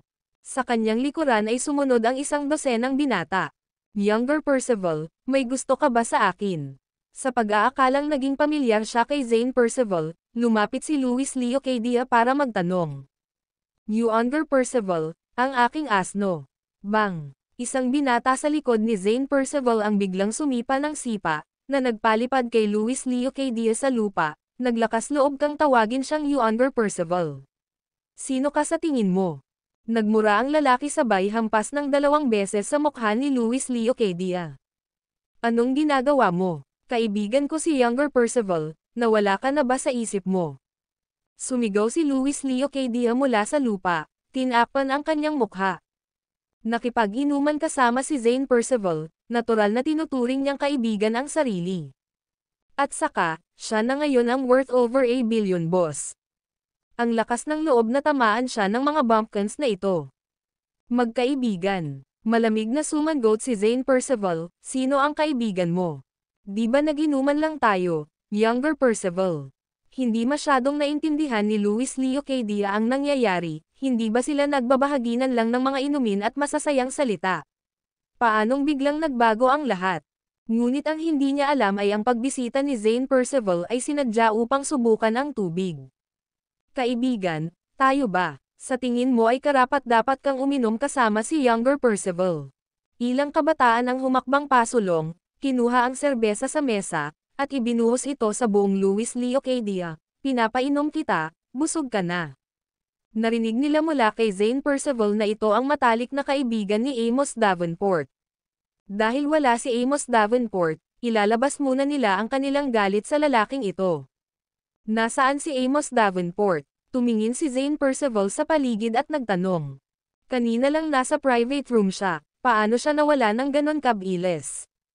Amos Davenport. Sino si Amos Davenport? Hindi ko alam. Nagkamali ka ng nakuha. Tama. Bulong ni Luis Leo kay Dia. Basang-basa ang mukha ng beer at basang-basa ang damit. Ngunit ang pinakamahalaga ay hindi niya pa rin maintindihan kung bakit siya binubugbog. Hindi mo alam. Ayos. Saktan mo siya. Malamig na ngumisi si Zane Percival, napakabuting kaibigan talaga, nang makitang nandoon siya para guluhin si Amos Davenport, agad niyang sinabing hindi siya nakikilala. Sa totoo lang, hindi talaga alam ni Luis Leo kay Dia, si Julius Reed lang ang kilala niya at walang ideya kung sino si Amos Davenport. Ang video na ito ay edited by Urban Storytelling. Kabanata 418, mahalagang panauhin sa lungguhit isa. How dare you barge in and start hit people? Stop it, all of you. Nararamdaman din ni Bryson Ridge ang sakit ng mawalan ng pera. Nang tumangala siya at nakitang hinahawakan at binubugbog si Luis Leo kay Dia, agad siyang nagalit. Nagmamadali siyang lumapit at sinampal sa mukha si Zane Percival, "You dare hit my son." Si Zane Percival ay masiglang pinapanood ang kanyang gawa, iniisip na tiyak na pupurihin siya ni Bran Cook kapag nalaman niya ito. Hindi niya napansin ang paglapit ni Bryson Ridge. Sa oras na napagtanto niyang isang nasa katanghaliang gulang na babae ang papalapit sa kanya, damapo na ang sampal ni Bryson Ridge. Sampal. Ang malutong na tunog na ito ay agad na nagpatahimik sa loob ng KTV. Bukod sa tacky pop song na tumutugtog, wala nang ibang sounds. Ang mga binata na bumubugbog kay Luis ay tumigil sa kanilang mga aksyon at dahan-daang pinalibutan si Bryson Ridge. Damn it, you dare hit me. Hinawakan ni Zane Percival ang kanyang pisngi, nakaramdam ng matinding sakit. Ang pamilya Percival ay isa ring makapangyarihang sambahayan sa Gonzales City. Ang negosyo ng logistic ng ama ni Zane Percival ay gumawa ng malaking halaga sa pamamagitan ng pagmonopolya sa industriya ng transportasyon sa Gonzales City sa mga nakaraang taon, salamat sa isang lihim na pakikitungo kay Aaron Jackson. Ang pakikipagsanib puwersa sa Koch family ay para sa layuning palawakin pa ang kanilang negosyo sa transportasyon, upang ganap na duminahin ang industriya. Ngunit ang pinakamahalaga, humihingi ng sobra si Aaron Jackson. Ang Percival family ay naghahanap ng bagong taga-suporta. Si Zane Percival, na lumaki na napapaligiran ng kayamanan, ay kasing pinong balat ng isang babae. Nabuhay siya ng mahigit 20 taon at hindi pa nataman. Ang sampal ni Bryson Ridge ay nag-iwan ng bakas ng kamay sa mukha ni Zane Percival. Younger Percival, paano mo gustong harapin ang baliw na asong ito? Isang grupo ng galit na mga binata ang nagsiksikan, na parang hindi na makapaghintay na lumunin si Bryson Ridge. Binabalaan kita, babae ako, at kung sino man sa inyo ang manggahas na hawakan ako, tatawag ako ng pulis. Si Bryson Ridge, na natakot, ay agad na umatras ngunit pagkatapos ay sinipa sa lupa ng isang tao sa likod niya. Aray! Siya ay nagpakawala ng isang masakit na sigaw, nakaupo sa lupa, sa kawalan. Damn it! Ito ang unang pagkakataon sa buhay ko na may nangahas na saktan ako. Inilabas ni Zane Percival ang isang maliit na salamin at, sa dim light ng KTV, nakita niya ang matingkad na pulang tatak ng kamay sa kanyang mukha, na agad namang ikinagalit niya. Sampal. Yumuko siya at naghatid ng isang sampal na nagpamanhid ng kamay niya. Sumigaw si Bryson Ridge, hinawakan ang kanyang mukha habang tumutulo ang mga luha. Paano siya, isang babae, magtitiis ng buong lakas na sampal ng isang matanda na lalaki? Kayo, suntukin mo siya. Binigyan ni Zane Percival si Bryson Ridge ng isang marahas na sipa, tumayo, at inutusan ang iba na ipagpatuloy ang pagkatalo kay Luis Leocadia. Tumigil ka. Sa sandaling iyon, humakbang si Kela Radcliffe upang protektahan ang Bryson Ridge. Kung tutuusin, sarili niyang tiyahin ito, at hindi niya kayang tumabi at panoorin ang kanyang kamag-anak na binugbog. Mabahong babae ka, umalis ka. Lumapit ang isa sa mga lalaki at itulak na sana si Kela nang mabilis siyang pigilan ni Zane Percival. Ito ang babaeng nagustuhan ni Bran Cook. Kung siya ay saktan siya at si Bran Cook ay naging malungkot, lahat ng mga pagsisikap ngayon ay magiging walang kabuluhan. Kuya Percival. Nakatalikod na ang lalaki nang itulak siya ni Zane Percival. Naglakas loob ka bang makipagkamay sa babaeng gusto ni Bran Cook? Si Zane Percival, nagmumura at nagmumura, sinipa ang lalaki bago ngumiti at lumapit kay Kela. Miss Radcliffe, this matter doesn't concern you. Can you please step aside? Napasulyap siya sa sofa, kung saan nakaupo ang mga magulang ni Kela, at sinabing, ito ang mga magulang ni Miss Radcliffe, mag-ingat na huwag silang magkamali. Naiintindihan. Pumayag naman ang mga binata at ipinagpatuloy ang pambubugbog kay Luis Leocadia. Hindi ko talaga kilala si Amos Davenport. Please stop, you must have the wrong person. Si Luis Leocadia ay pumulupot sa sahig, nakahawak sa kanyang ulo at sumisigaw sa sakit habang siya ay binugbog. Damn it, tough bones, ha? Ipagpatuloy mo ang paghampas sa kanya. Gusto kong makita kung mas matigas ang buto mo, o ang mga kamao ko. Itinulak din ni Zane Percival at sinipa si Luis Leocadia ng ilang beses sa puwitan.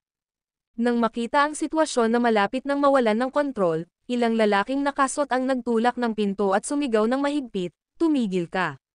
Sino ka ba? Naglakas loob kang makialam sa negosyo ni Young Percival. Isang binata ang nagmamayabang, inabot ang kamay para itulak ang kausap.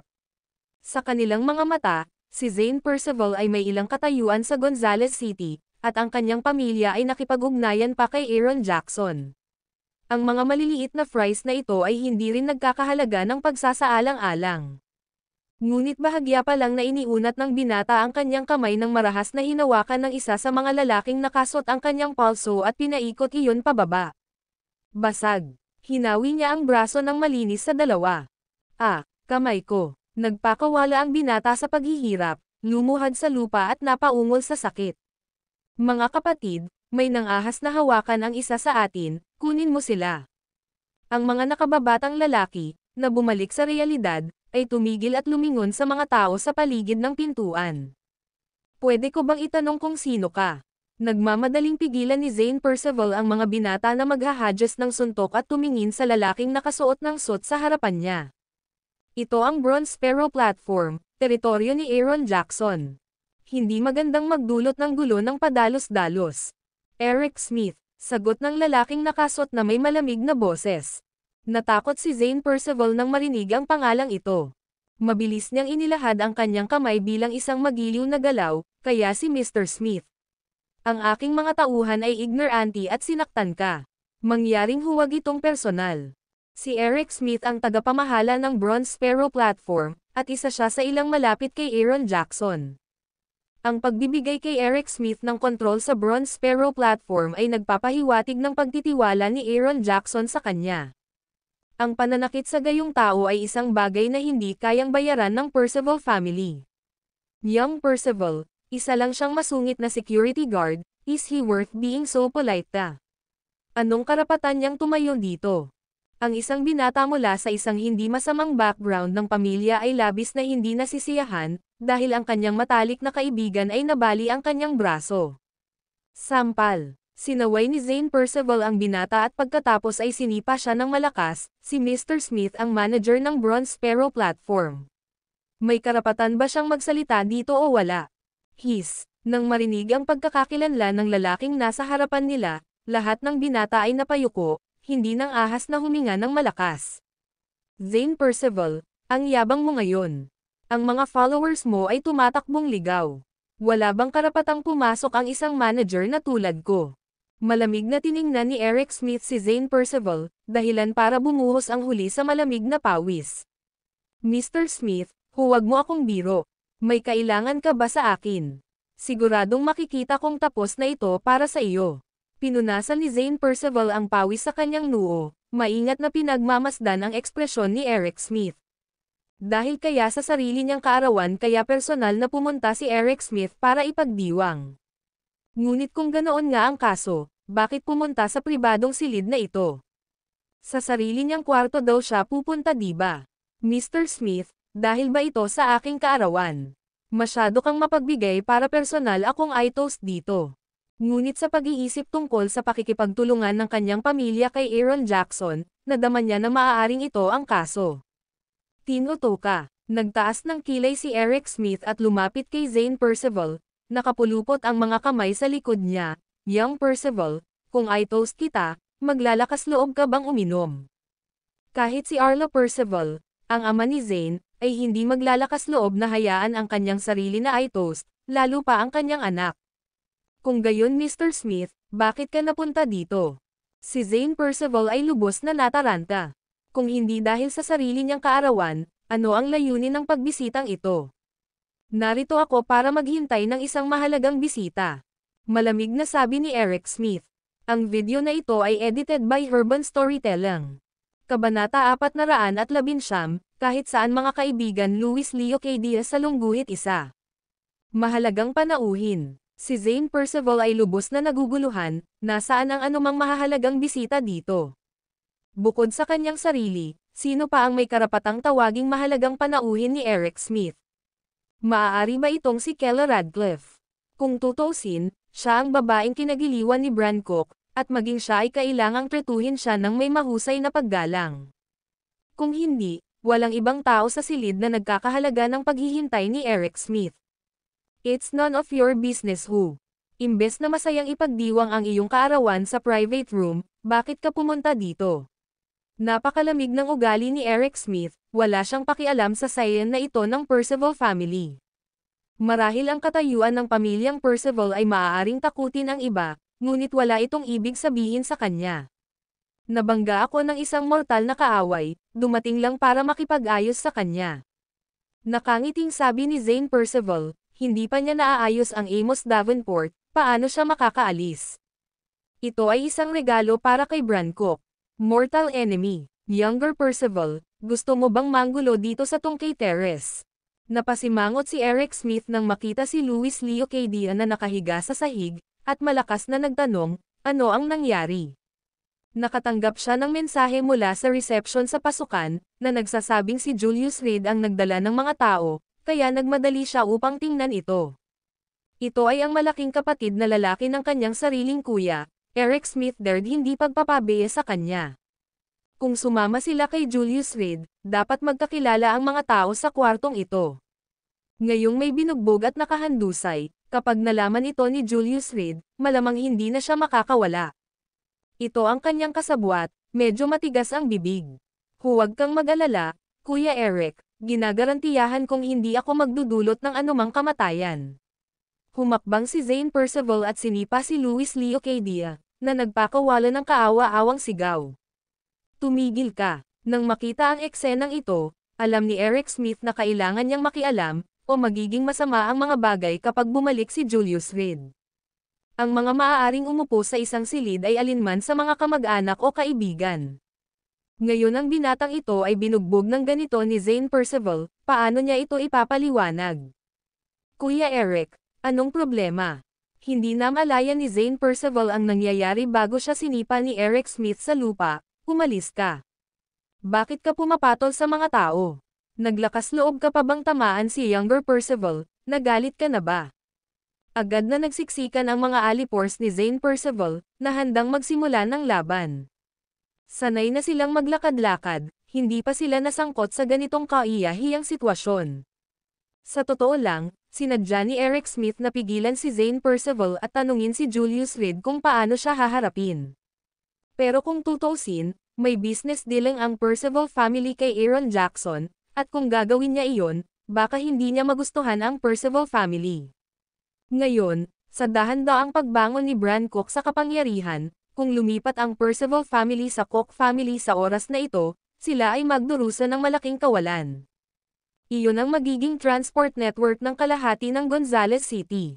Kuya Eric, bakit may nataman ka? Nakainom ng ilang inumin si Zane Percival, at sa dami ng taong nanonood, malaking dagok sa kanyang dignidad ang pagkatamaan. Bukod dito, kahit na umabot ang bagay na ito kay Aaron Jackson, hindi siya natakot, dahil nasa tama siya. Ano, hindi ka kumbinsido? Malamig na tanong ni Eric Smith, kung hindi dahil kay Arlo Percival ay matagal na niyang itinapon si Zane Percival. Wala akong ginawa, at sinipa mo ako sa harap ng mga kapatid ko noong kaarawan ko, kailangan mo akong bigyan ng paliwanag, tama. Si Zane Percival, na noon pa man ay gustong magpabor kay Eric Smith, ay alam na wala na siyang paraan pagkatapos sinipa ng ganoon. Ang kanyang mga alipors ay nanunood sa kanyang likuran, hindi niya kayang mawalan ng mukha. Bukod dito, ang Percival family ay nagplano na nailipat ang katapatan sa Cook family, at sa oras na iyon, sa suporta ni Bran Cook sa kanila, si Aaron Jackson ay hindi nang ahas na gumawa ng marami. Nakipag-away ka sa KTV ko, at hindi iyon katanggap-tanggap. Itinuro ni Eric Smith si Luis Leo K. Diaz sa sahig, at malamig na sinabi, paumanhin. Ito ay isang kaibigan ni Julius Reed, kahit na hindi niya kayang talunin si Zane Percival sa parehong paraan, ang paghingi ng tawad sa kanya ay magagawa pa rin. Sa ganoong paraan, maipaliwanag din niya ang mga bagay kay Julius Reed. Humihingi ng tawad. Umiling si Zane Percival, hindi kaya. Bakit ako hihingi ng tawad? Eksakto. Anong status mayroon si younger Percival? Maglalakas loob ba siyang tumanggap ng paghingi ng tawad? Ang hindi pagpatay sa kanya ay naging mabait, at naglakas loob kang humingi ng tawad kay younger Percival. Sa sandaling magsalita si Zane Percival, agad na sumabog sa galit ang mga alipors sa kanyang likuran. Sila rin ay mga lokal mula sa Gonzales City, pawang mula sa mayamang pamilya, at ginugol ang kanilang mga araw na magkasama sa isang buhay ng kasiyahan. Ngayon ay nahaharap sa problema, natural na gusto nilang protektahan ang mukha ni Zane Percival, ang core ng kanilang bilog. Kung nawalan ng mukha si Zane Percival, para silang nawalan ng mukha ng magkasama. Ano ba ang nangyayari? Ang Knox Ridge ay tulala sa simula. Una, isang grupo ng mga tao ang pumasok at nagsimulang bugbugin ang isang tao nang walang salita, pagkatapos ay dumating ang isa pang grupo at binugbog sila bilang ganti. Masyadong magulo. Hindi mo pa ba naiisip? Si Luis Leo K. Diaz ng pamilya namin ang importanteng bisita, na binanggit niya. Bakit pa niya tayo tutulungan? Tumayo si Bryson Ridge mula sa sahig, mukhang matagumpay.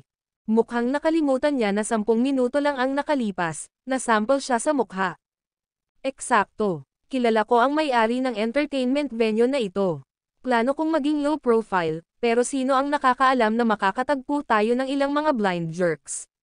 Panoorin kung paano ko sila haharapin. Pinilit ni Luis Leo K. Diaz na tumayo mula sa sahig, tiniis ang sakit, at umupo sa sopa, humihingal. Kilala mo talaga sila. Labis na nagulat si Knox Ridge. Talaga bang kilala ni Luis Leo K. Diaz ang gayong makapangyarihang mga tao? Pinsan, hindi mo ba sinabing kilala mo ang may-ari ng Roosevelt Western Restaurant, pero sinuntok ka pa nang hindi natututunan ang iyong leksyon? Binigyan siya ni Keller Radcliffe ng masamang tingin. Bakit siya nagyayabang kung saan man siya magpunta? Ang may-ari ng Bronze Sparrow platform ay isang mahalagang figure, kilala kaya niya ang mga ito? Hindi ka ba naniniwala sa akin? Nalantad at medyo inis ang pakiramdam ni Luis Leo K. Diaz. At matapos bugbugin kanina, ngayong may tumatayo sa kanya, agad siyang tumayo at sinabi kay Keller Radcliffe, papatunayan ko sa iyo ngayon kung ako ba ang importanteng tao, na sinasabi niya. Pagkasabi nito, lumapit siya kay Zane Percival at sinampal siya ng malakas sa mukha. Damn it, I gave you face, calling you brother, and this is how you repay me, by the pangahas to hit me. Pagkatapos ng sampal, dinuraan niya ang mukha ni Zane Percival. Taoy, Ikaw mongrel. Ang lakas ng loob mong saktan ako. Sa simula ay natigilan si Zane Percival, pagkatapos, hinawakan si Luis Leo K. Diaz sa kwelyo, malakas siyang sumigaw, ikaw bastard, papatayin kita. Kanina pa niya pinipigilan ang kanyang galit sa pambubuli ni Eric Smith, at ngayon ay walang nang ahas na sampelan siya. Maaaring lumayo ka kay Eric Smith, ngunit sa palagay mo makakalayo ka sa akin. Sa sandaling iyon, bumilis ang tibok ng puso ni Luis Leo K. Diaz, at agad niyang ipinikit ang kanyang mga mata, naghihintay sa pagtibok. Tumigil ka, ngunit nang akmang hampasin ni Zane Percival, hinawakan ni Eric Smith ang kanyang braso, hindi mo siya mahahampas. Bakit hindi? Galit na galit si Zane Percival. Dahil sabi ko hindi mo kaya. Ikanaway ni Eric Smith ang kanyang kamay, at agad silang pinalibutan ng kanyang mga alipors. Bago dumating si Smith, isang bagay para sa batang ito ang mabugbog, ngunit kung siya ay nabugbog pa rin habang naruroon si Smith, paano siya titingnan ni Julius Reed kapag siya ay nakabalik? Nang makita ang eksenang ito, matamang tumingin si Luis Leo K. Diaz kina Keller Radcliffe at Knox Ridge, ano ang sinabi ko sa iyo? Nagkamali ba ako? Sa pagkakataong ito, parehong natulala sina Knox Ridge at Keller Radcliffe. Hindi kaya kilala talaga ni Luis Leo K. Diaz ang may-ari ng Bronze Sparrow platform. Lalong natuwa si Bryson Ridge, wala kang ideya kung ano ang kayang gawin ng Luis ng ating pamilya. Tara na, matapos ang isang maikling standoff, nadaig ng dahilan ni Zane Percival ang kanyang impulse. Tumalikod siya, pinalayo ang kanyang mga alipors, nagbabalak na kausapin si Arlo Percival tungkol sa insidente. Magwala, habang papaalis sila, binato pa rin ni Luis Leo K. Diaz ng bote si Zane Percival. Pagkaalis ng lahat, pumasok si Julius Reed sa lounge at tinitigan ang pinto kung saan nakatayo si Luis Leo K. Diaz. Naguguluhan, anong nangyari dito? Paano ka nagkaroon ng bagbog sa mukha? Ang video na ito ay edited by Urban Storytelling.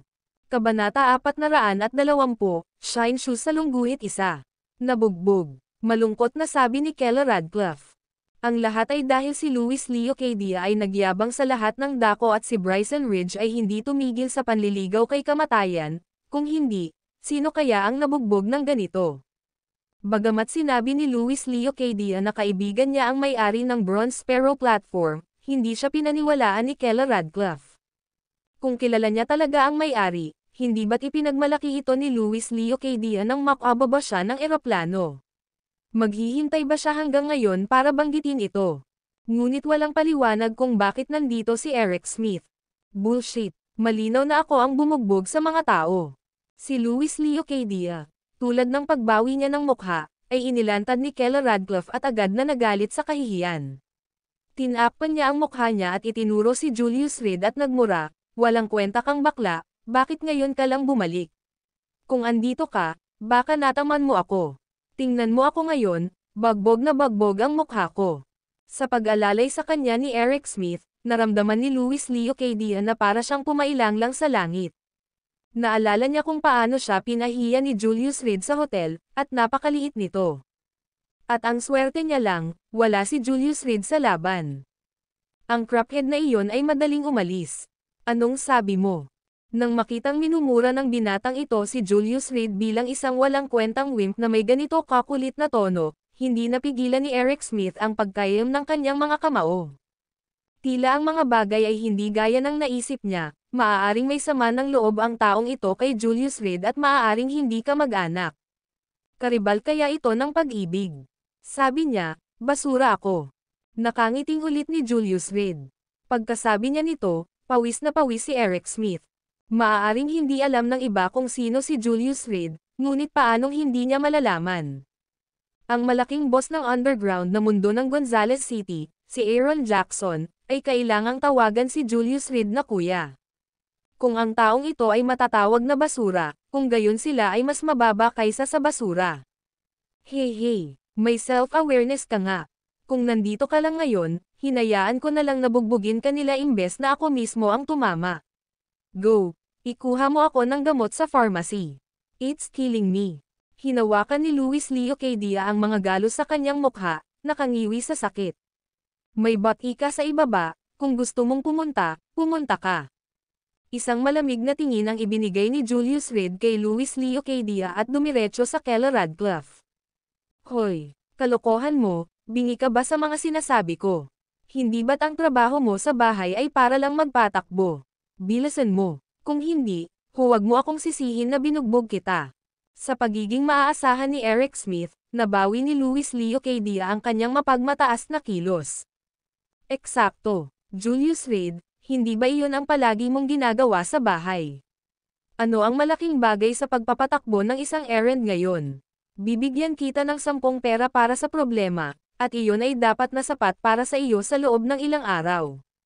Si Bryson Ridge, nang makitang tumanggi si Julius Reed, ay naglabas ng 10 dolyar mula sa kanyang bulsa at itinapon ito ng husto sa mukha ni Julius Reed. Si Julius Reed ay umiwas sa gilid, at ang pera ay lumipad sa lupa. Tita 4, kung may gusto ka, ikaw na mismo ang bumili.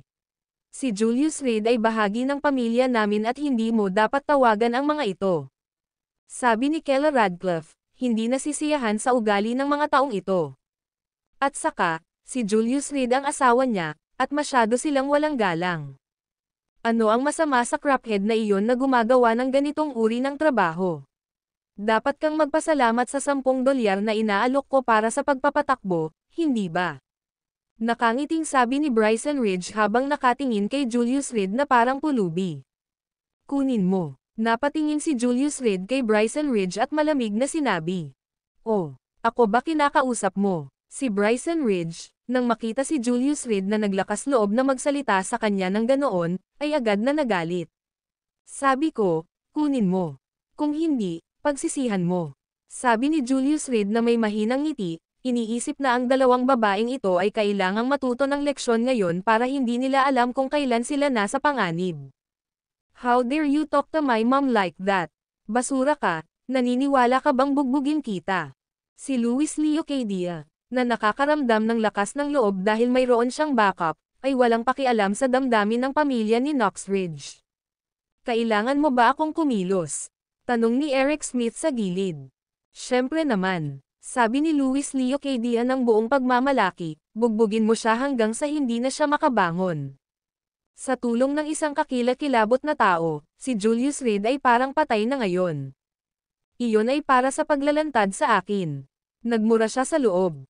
Ang pagharang sa isang tao na magpakitang gilas ay walang pinagkaiba sa pagpatay sa iyong mga magulang. Paulit-ulit siyang iniwan ni Julius Reed na walang may pakitang mukha, ang sama ng loob na ito ay sadyang hindi mapagkakasundo. Thud. Ngunit bago pa siya makapag-react, naramdaman niya ang malakas na suntok sa kanyang tuhod at saka napaluhod sa lupa. Damn it, bakit mo ako binabatukan? Sampilan mo yang talunan. Lumuhad si Louis Leocadia sa lupa, humahagulgol sa sakit. Naglakas loob kang saktan ang anak ko. Siya ang pinarangalan na panauhin ng amo mo. Nagulat din si Bryson Ridge. Kanina lang sila tinulungan ni Eric Smith, bakit bigla na lang niya sinuntok si Louis Leocadia? Pinarangalan na panauhin. Kasama niya, deserving. Ang tuhod ni Eric Smith ay dumaikit sa ulo ni Louis Leocadia, at ang isa niyang paa ay idiniin ng husto sa kanyang mukha. Ito, natigilan ang lahat ng nasa private room. Itinuro ni Knox Ridge si Eric Smith at tinanong, hindi ba kaibigan ka niya? Kung hindi sila magkaibigan, bakit ngayon lang dumating si Eric Smith at pinigilan si Zane Percival? Yan ang Percival family ng Gonzales City, ang big shot sa industriya ng transportasyon. Nailigtas ba niya si Louis Leocadia sa panganib na masaktan ang Percival family para lang bugbugin siya sa isang pulpol? Tanging si Keller Radcliffe lang ang malabo ang nakakaramdam ng kung ano, baka si Julius Reed ang hinihintay ni Eric Smith. Sa Gonzales City, sina Ovidio Cook at Aaron Jackson ay mga kaibigan ni Julius Reed. Tiyak na walang pangalawang tao na maaaring gawin ang mga nasasakupan ni Aaron Jackson na ganito kagalang. Ang bisita ko ay si Mr. Reed. Tumingin si Eric Smith kay Julius Reed at magalang na nagtanong, paano ko haharapin ang lalaking ito? Nagbago ang kanyang kilos mula sa dating kay-abangan tungo sa pagiging seryoso. Ang taong ito ay hindi natututo ng kanyang leksyon. Hanggat ang 10 yuan na ito sa lupa ay hindi napupulot, ipagpatuloy mo lang ang paghampas sa kanya. Tumingin si Julius Reed sa 10 yuan note sa lupa at malamig na sinabi. Thud. Sa isang suntok mula kay Eric Smith, naiwan si Luis Leo Cadia na may dumadaloy na dugo mula sa kanyang ilong. Ako na ang kukuha. Ako na ang kukuha ngayon. Takot na takot si Bryson Ridge. Kung si Eric Smith ay nangahas na saktan ang mga mayayamang batang iyon kanina, paano niya maaalala ang buhay o kamatayan ng kanyang anak? Ngunit habang nakayuko, biglang naapakan ni Julius Reed ang pera. Julius Reed, duwag ka, ano ang sinusubukan mong gawin? Magmumura na sana siya, ngunit sa pag-iisip sa pakikitungol ng kanyang anak, nagmamadali siyang binago ang kanyang mga salita. Ang aking sapatos ay marumi. Tiningnan ni Julius Reed ang kanyang leather shoes at dahan-daang sinabi. Ikaw, thud. Sa maikling oras na iyon, muling sumuntok ang ulo ni Luis Leo Cadia. Nay, muntik na akong mamatay, bilisan mong kunin ang pera. Kasalanan mo lahat kung bakit naglabas ng 10 yuan, papatayin mo ako. Halos mabali ang ilong ni Luis Leo Cadia, at gumapang siya sa lupa, umiiyak ng malakas. Ang mga suntok ni Eric Smith ay walang awa, higit pa sa maihahambing ng mga mayayamang batang iyon. Halos bawat suntok ay napapaiyak ni Luis Leo Cadia para sa kanyang ama at ina. Fine, Julius Reed, tatandaan ko ito. Bryson Ridge na nagngangalit ang kanyang mga ngipin at lumuhad sa lupa, pinunasan ang leather shoes ni Julius Reed gamit ang kanyang mga damit. Ayan, malinis na ang mga leather shoes mo. Medyo nagulat siya. Paanong ang sapatos ni Julius Reed, na walang kabuluhan, ay napakahusay. Tiyak na nagtago sila ng ilang pribadong savings o ninakaw ang mga ito mula sa Keller Radcliffe. Nang iangat ni Julius Reed ang kanyang paa, sabik na siyang kunin ang pera. Ngunit bago pa niya ito maabot ay bumaba ang kabilang paa ni Julius Reed. Ikaw, thud. Sa isang suntok mula kay Eric Smith, nagpakawala si Luis Leo Cadia ng isa pang malababoy na tili. Huminga ng malalim si Bryson Ridge at kailangang simulan muli ang pagpunas sa sapatos ni Julius Reed.